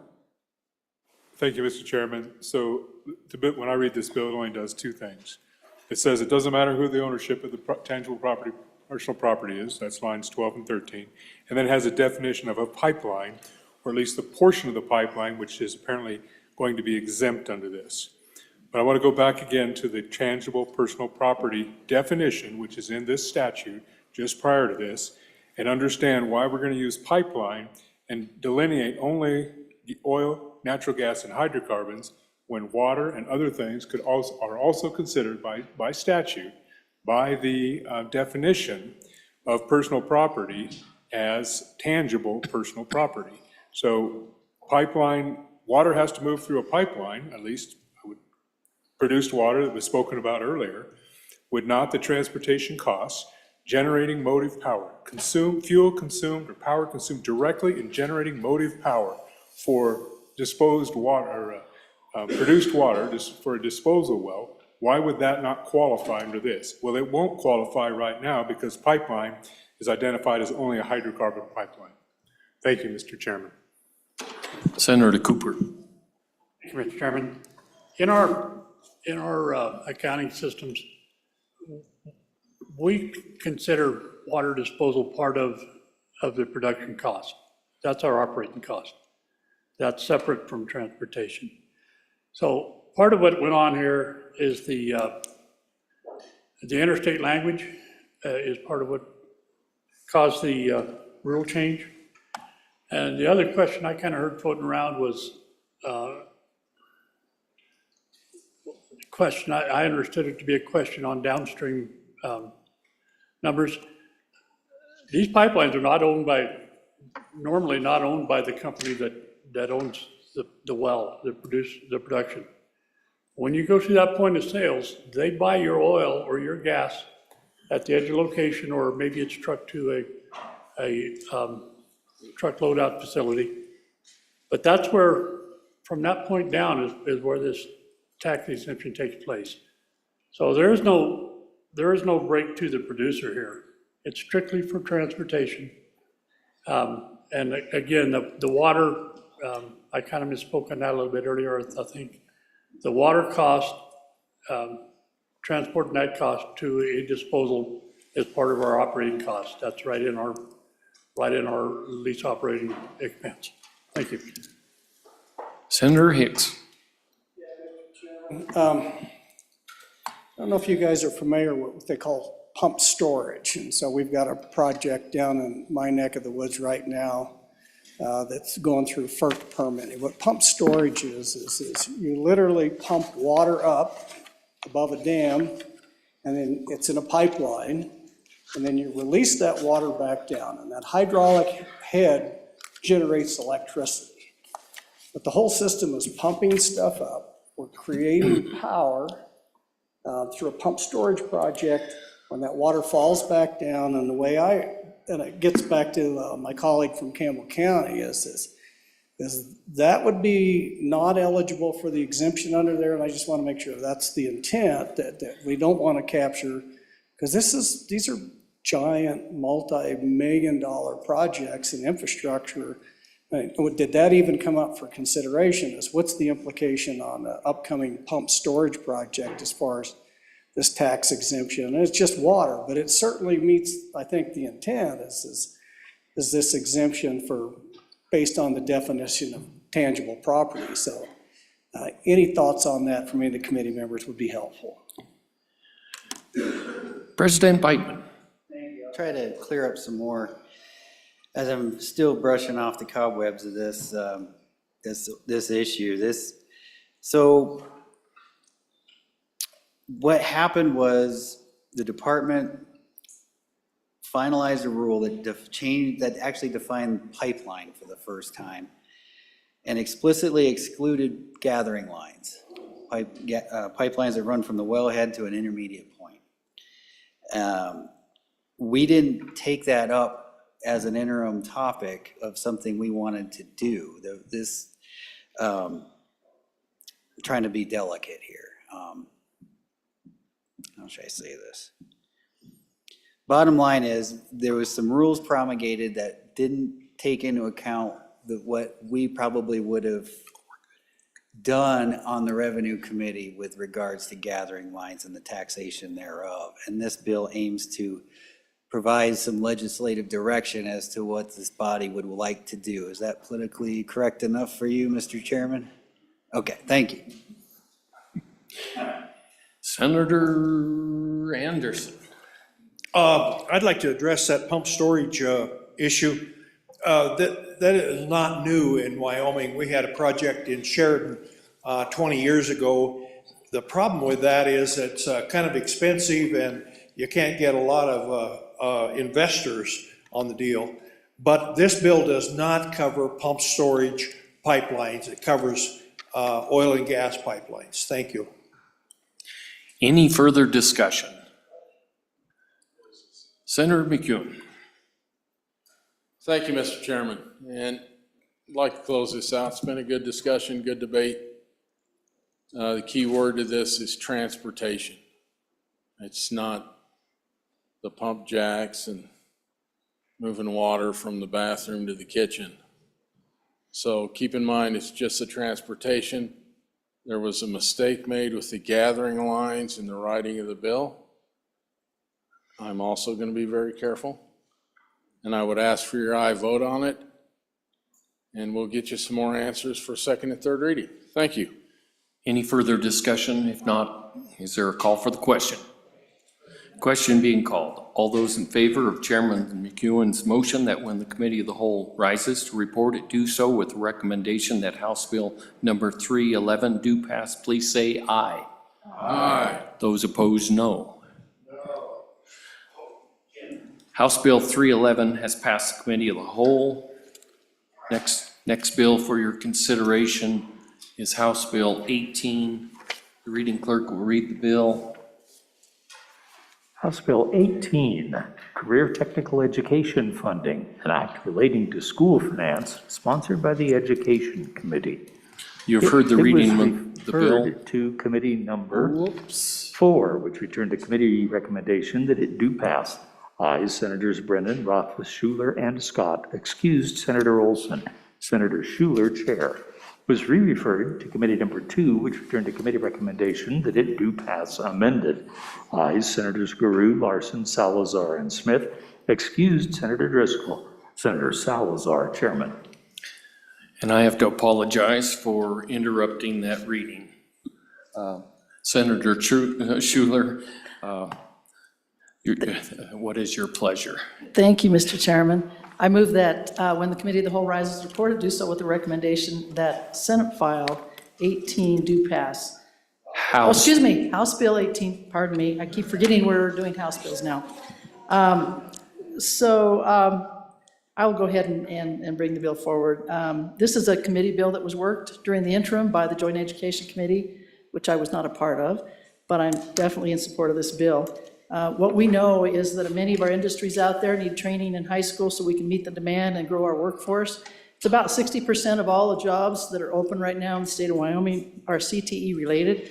So what this bill does, it focuses on funds that are generated by CTE enrollment in grades 9 through 12, and specifically for supplies, materials, and equipment. The statute states that this money is funded by enrollment in these programs, and we need to ensure the legislative intent of this money, that it's fulfilled and it's utilized within our CTE programs. Right now, all school districts are reporting, and that's why we do have the data we have, and nothing's going to change in their current reporting requirements, except they're going to have to spend the money how it was intended by the legislature. So if they're spending it correctly, it's just a net neutral effect. I went back and looked at the I can't remember who it was that provided the data, but only 7 districts right now in Wyoming are spending about 100% of their funds where they're supposed to. And so obviously this bill kind of brings, I think, it back to what it needs to be. I know some districts felt like they didn't have the flexibility. It may have some bigger expenses in different years, but nothing in this legislation or this bill prohibits you from holding over the funds for the next year if you've got to make a larger purchase, as long as you use it for supplies, materials, and equipment. So House Bill 18, basically, if you want to just take a look at the bill, it's probably going to look really complicated, but basically, if you just go through it, that's really what it does. It just talks about how it's computed, we take a look at the number of full-time FTE, career and technical education teachers, and then that's how they compute the what is exactly expended. What I would like to do right now is just go ahead and move Standing Committee number 1, if we could, have that read in, and then I'll move it.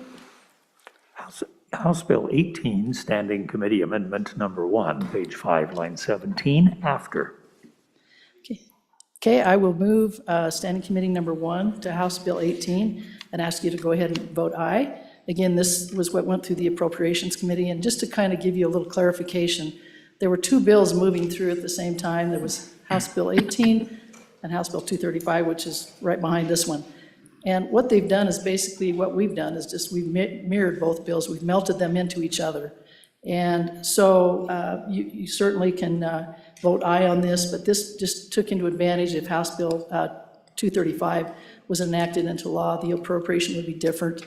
And so hopefully, as we move through 18, we can get through this bill. We won't have to deal with House Bill 235. But if you have any questions, I'm happy to answer them, but I would ask that you vote aye on Standing Committee Amendment number 1. Is there any questions on Standing Committee Amendment number 1? Seeing none, you've heard the motion on the Standing Committee Amendment number 1 to House Bill 18. Are you ready for the question? Question? All those in favor say aye. Aye. Opposed, no. Standing Committee Amendment number 1 has to House Bill 18 has been adopted. We'll continue. We have another Committee of the Whole Amendment? Yes, we do. If you could please read in Committee of the Whole Amendment number 1. House Bill 18, Committee of the Whole Amendment number 1, delete. Thank you. I would move Committee of the Whole number 1 to House Bill 18, and again, ask you to vote aye. Again, because we had two bills moving at the same time, and they're the same bill for all intents and purposes, that's what this amendment does. If you want to take a look on Section 5, it just says this act will be effective only if 2025 House Bill 235 is not enacted into law. There was just some concern that, I think this is kind of how the folks down the hall did it. They had the two bills moving, they thinking that if one didn't make it, the other one would. And it kind of complicated things in a roundabout fashion, but hopefully you'll pass this and then we can kind of get on to the meat of the bill. Any discussion on Committee of the Whole Amendment number 1? Seeing none, you have heard the motion on the Committee of the Whole Amendment number 1 to House Bill 18. All those in favor say aye. Aye. Those opposed, no. Committee of the Whole Amendment number 1 to House Bill 18 has been adopted. Shall we go to Committee of the Whole number 2? Let's do it. Please read that in. House Bill 18, Committee of the Whole Amendment number 2, delete. I would move Committee of the Whole Amendment number 2 to House Bill 18 and ask for your favorable recommendation on this one as well. Again, this is just the meat of what 235 had in it. 18 was melded into 235, and 235 we just melted it into 18, and so that's really what this bill or this amendment is about. You can take a look at it. It again talks about career and technical education supplies, materials and equipment. The first page, it just talks a little bit about how the districts have to report the number of, again, FTE teachers so that they can determine how much money to give. Down at the bottom of the page, first page, it does talk about how no districts will be required to employ teachers certified for high school career and technical education on a full-time basis, or to require them to teach only high school career and technical courses on a full-time basis. So schools that don't have a program, they're not required. Over on page 2, again, it talks a little bit about how the thing is reported in terms of funding. At the very top, it talks about how the department will adjust the amounts based on what the supplies and materials and equipment are needed. They'll report to the department on the expenditure of funds, which they do right now.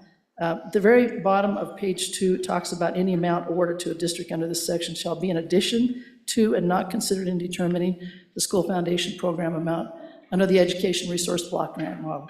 And so that's important to note. We're really not increasing any money at all. We're just saying that the money that was basically supposed to be for CTE, for supplies and equipment, has to be used for that. So we're not increasing any kind of a budget at all in terms of any of the school districts to take advantage of this.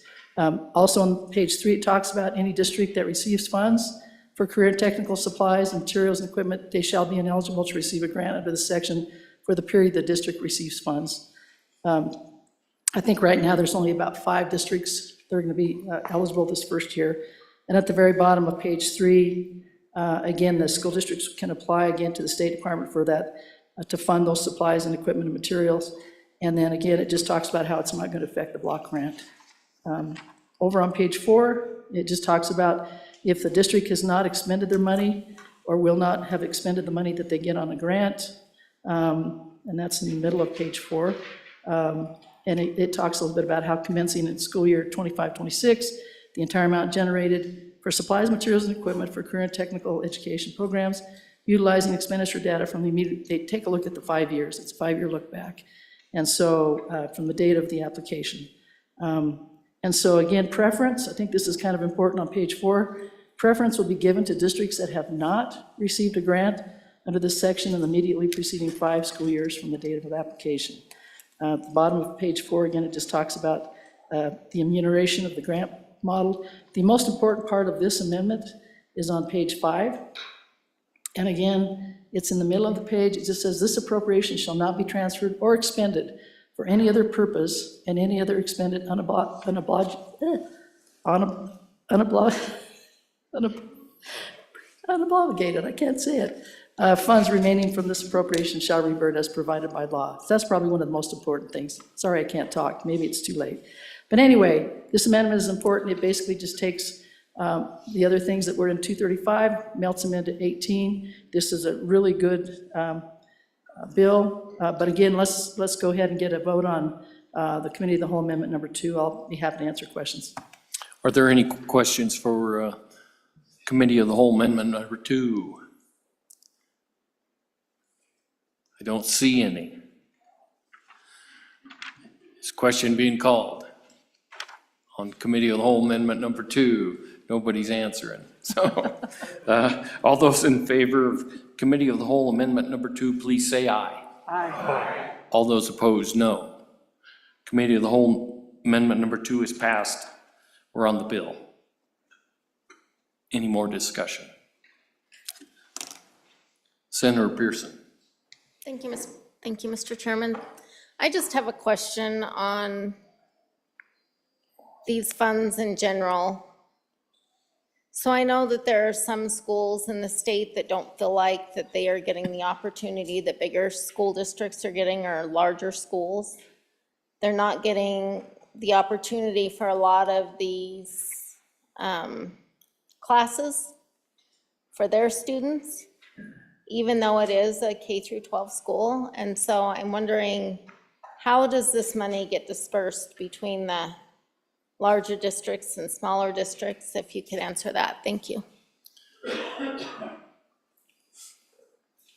Senator Rothfuss. Thank you, Mr. Chairman. To answer that last question, so there's a few things going on in this bill as it's been amended. We have grant programs for CTE, and then we have automatic funding generated for CTE for teachers, and then we've got a supply funding that's automatically generated through the model. If you look at the original bill, and it's okay that you're looking at the original bill because it's still in the amended copy, and you look at the bottom of page 4 of the original bill, you're going to see this concept of career and technical education, 0.29 times the FTE, career and technical education, ADM. So that's the 29% funding that is extra funding that is generated, was put in the model, and that's an automatic. You don't apply for that. That's through the standard school foundation program guarantee. You see new language actually on page 5 at the top, which is included in the amendment as well. The greater of 9,428 career and technical education teacher, or 18,857.57 for equipment and supplies. That gets directly to the good senator's question. That's a new concept that was in House Bill 18 that is still in House Bill 18 as amended. Recognizing a requirement for small schools. Small schools were generating small amounts of materials and supplies. There was a recognition that you need a basic amount of money, kind of a baseline. So the purpose of House Bill 18, even before the amendment, was to provide a guarantee of 18,857 minimum, and then it can go up from there. So that's to address the small schools. The purpose of House Bill 18 originally was address small school needs, and it did that alone. Now with the amendment, it brings in a few other concepts, but the most important of which is the categorical grant aspect. So previously, the 29% funding, that 0.29 at the bottom of page 4, would go into the block grant. The desire with 235 and with discussion on House Bill 18 now is to have that be what's called a categorical grant. So instead of it going into the block grant, it goes over to the side. It's categorized, and that category is this can only be spent on career and technical education. So the idea there is to ensure that the expenditures are targeted appropriately. And then the final component, which was mentioned by good Chairman, was the idea of the grant program, which requires a certain number of years of expenditures of the 0.29 to 29% funding. And with the categorical grant, every district should end up being eligible, because what's going on there is it's a requirement that the 29% funding be utilized for CTE. If it's a categorical grant, they would have to use it for CTE. So that would allow them all to be engaged through the funding. Now, Mr. Chairman, I will note that I did vote against this in committee, 235, which we've basically created into House Bill 18, because we typically avoid using categorical grants. Actually, everything about the bill is a good idea. It really does just come down to the fact that we're going into a recalibration, and the idea of establishing categorical grants at this point in time ahead of a recalibration, to me, seems like a bad idea, but none of the fundamental concepts of this bill as amended in House Bill 18 are bad ones. I'll pause there, and I'm happy to answer any questions too, along with Madam Chairman. Any further discussion? Chairman Schuler. Thank you, Mr. Chairman. What we heard in testimony was that we have some districts that, again, we're not using the money as it should have been used. Some of them were using it for maintenance, some of them were using it for electrical. They weren't using it for supplies and equipment for CTE. So we have some schools that have equipment that dates back to the 1980s. Some of them we found out were only using 10 or 12% of the money that was expended, should have been expended. And what they were doing is they were having some of their students pay for materials and supplies out of their own pockets, and some of the teachers we found out were paying out of their own pockets. So really the bottom line is we know that there's interest out there. We know that CTE is just going to grow and expand. And again, we just want the funding that's generated by those CTE students based on their enrollment to be spent on CTE and nothing else. And with that, again, I hope you'll vote for this bill. Any other discussion? Is question being called? Nobody's gonna say it, but I will. All those in favor of Chairman Schuler's motion that when the Committee of the Whole rises to report, it do so with a recommendation, House Bill number 18 do pass, please say aye. Aye. Opposed, no. House Bill 18 is passed the Committee of the Whole. Your next bill for our consideration is House Bill 235. Will the reading clerk please read the bill in? House Bill 235 engrossed, Career Technical Education, Equipment and Supplies, an act relating to public school finance, sponsored by Representative Andrew. It was referred to Committee Number 4, which returned a committee recommendation that it do pass amended. Ayes, Senators Brennan, Schuler, Scott. No, Senator Rothfuss. Excuse, Senator Olson. Senator Schuler, Chair. Was re-referred to Committee Number 2, which returned a committee recommendation that it do pass. Ayes, Senators Guru, Salazar, and Smith. Excuse, Senators Driscoll and Larson. Senator Salazar, Chairman. Thank you. You have heard the reading of the bill. What is your pleasure, Chairman Schuler? Thank you, Mr. Chairman. I move that when the Committee of the Whole rises report it, do so with the recommendation that House Bill 235 do pass. And I'm happy to talk a little bit about the bill. Go ahead. Senator Nethercott. Thank you, Mr. Chairman. Good senators, I think is not to vote aye, but to vote no on this bill. And the reason why is we just amended in House Bill 235 into House Bill 18 because they were going along simultaneously. This entire session, I've been asked to keep moving it down the list, and House Bill 18 has been very problematic because it's number 18, so it's very high. And I said we have to deconflict, and there has to be some type of arrangement here if they do similar but different things. And everyone was in agreement. So all the sponsors everywhere support this effort. There's nothing in House Bill 235 that is not included in House Bill 18 that you just passed. And so in an effort to deconflict, take responsibility for these pieces of legislation that do the same things, rather than making me kill these bills for everyone, I'm going to present them to the Senate and make a consensus here with these bills in order to fully deconflict them and recognize this challenge that we have when we decide to move forward bills with the same topics that at some point, someone has to make a decision. And so this is the ask of you to vote no on this bill as a result of it being included now in House Bill 18. Again, all of the sponsors are aware of this, and so everyone knows of this potential outcome. But I would urge your no vote. Thank you, Mr. Chairman. Can we have the Standing Committee Amendment number 1 read in? House Bill 235, Standing Committee Amendment Number 1 to engross copy, page 2, line 5, delete. Chairman Schuler, would you like to address that?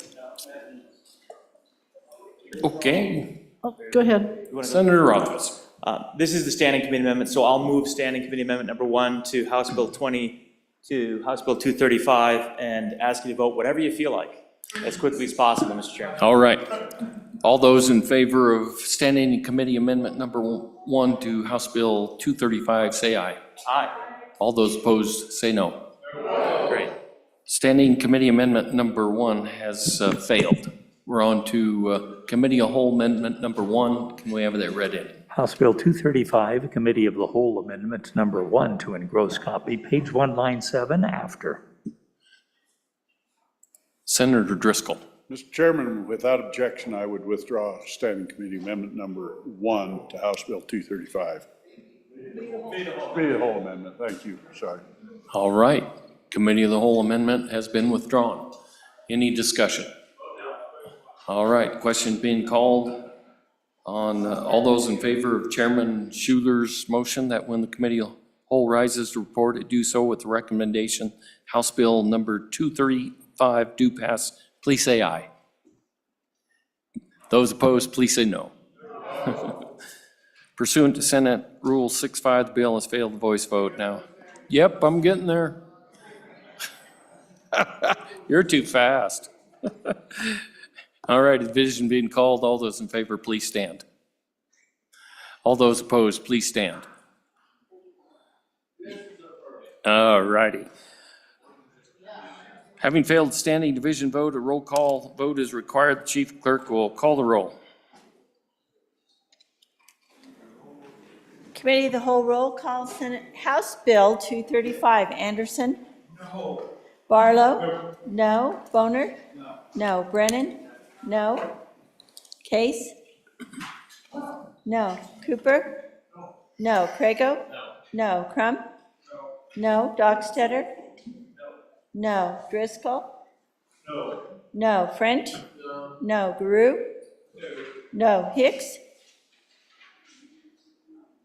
Hutchings? Hutchings? No. Ide? No. Jones? No. Cole? No. Landon?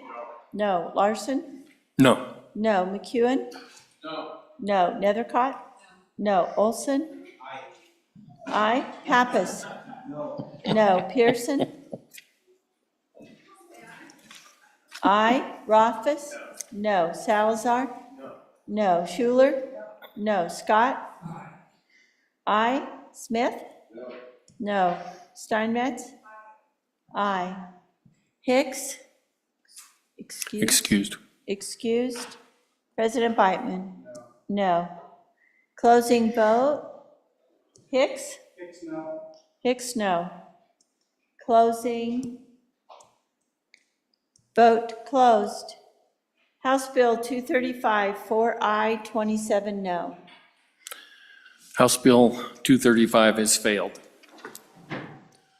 Oh, Senator Scott.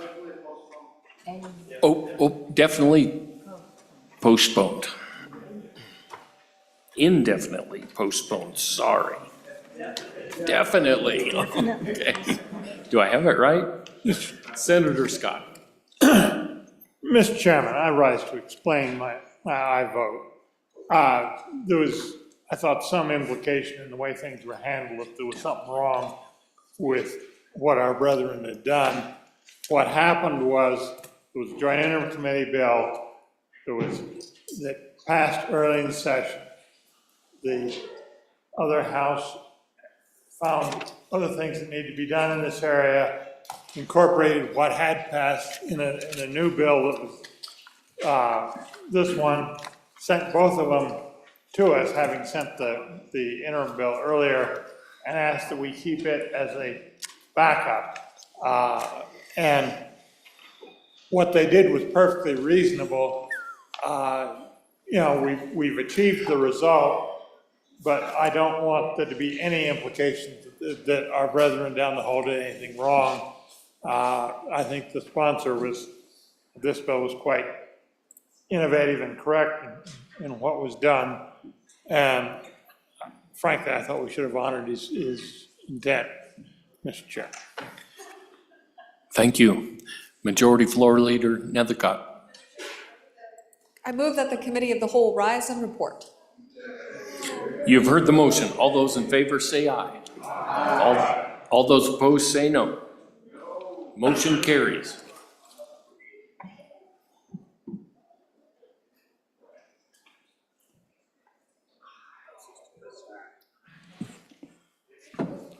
Committee of the Whole report. Mr. President, your Committee of the Whole, having had under considerations bills on general file, begs leave to report as follows.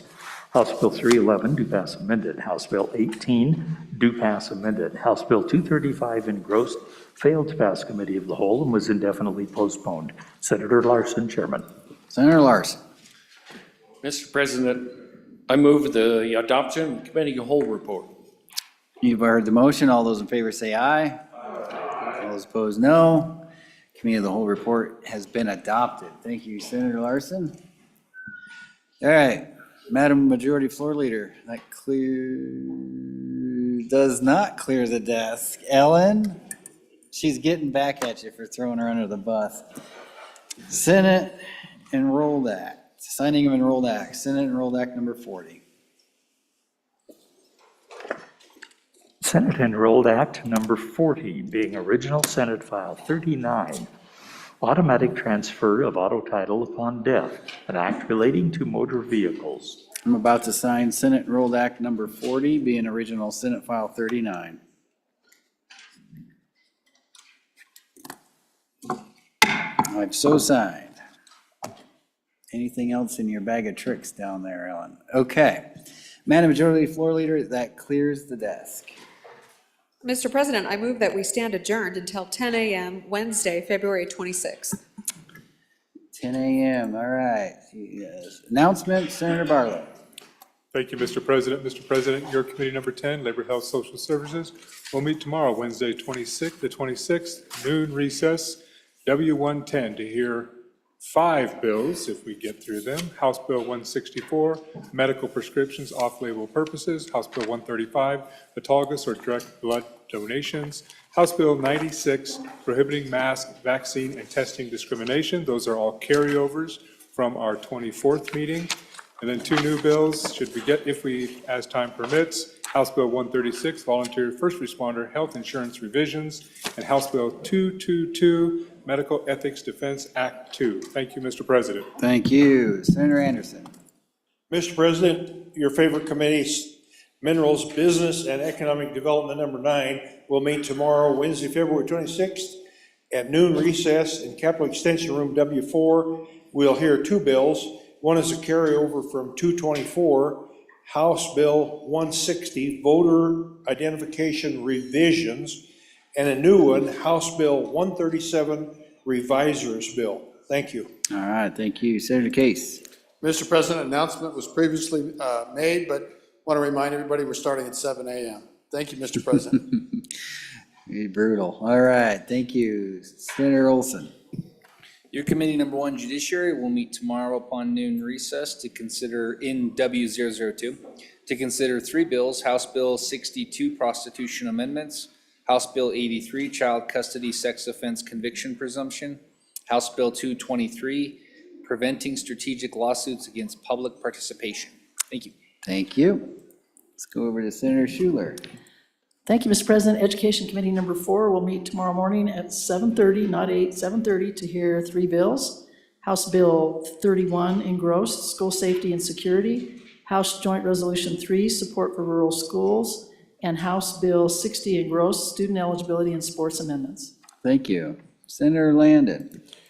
Mr. President, just real quickly, that reception downstairs, just a reminder on that, we do have some photographers from back home. Some of them are your constituents, and you might like to stop and say hi to them down in the Capitol Extension. All Thank you. right. 6 to 7:30. As long as they don't take my picture, I might go. Senator McEwen. Thank you, Mr. President. Your committee number 3, Revenue, will meet upon noon recess tomorrow in room 6 to discuss House Bill 279, Property Tax Exemptions, Order of Application, House Bill 165, Ranked Choice Voting Prohibition. Thank you. Thank you, Mr. President. Thank you. Senator Pappas.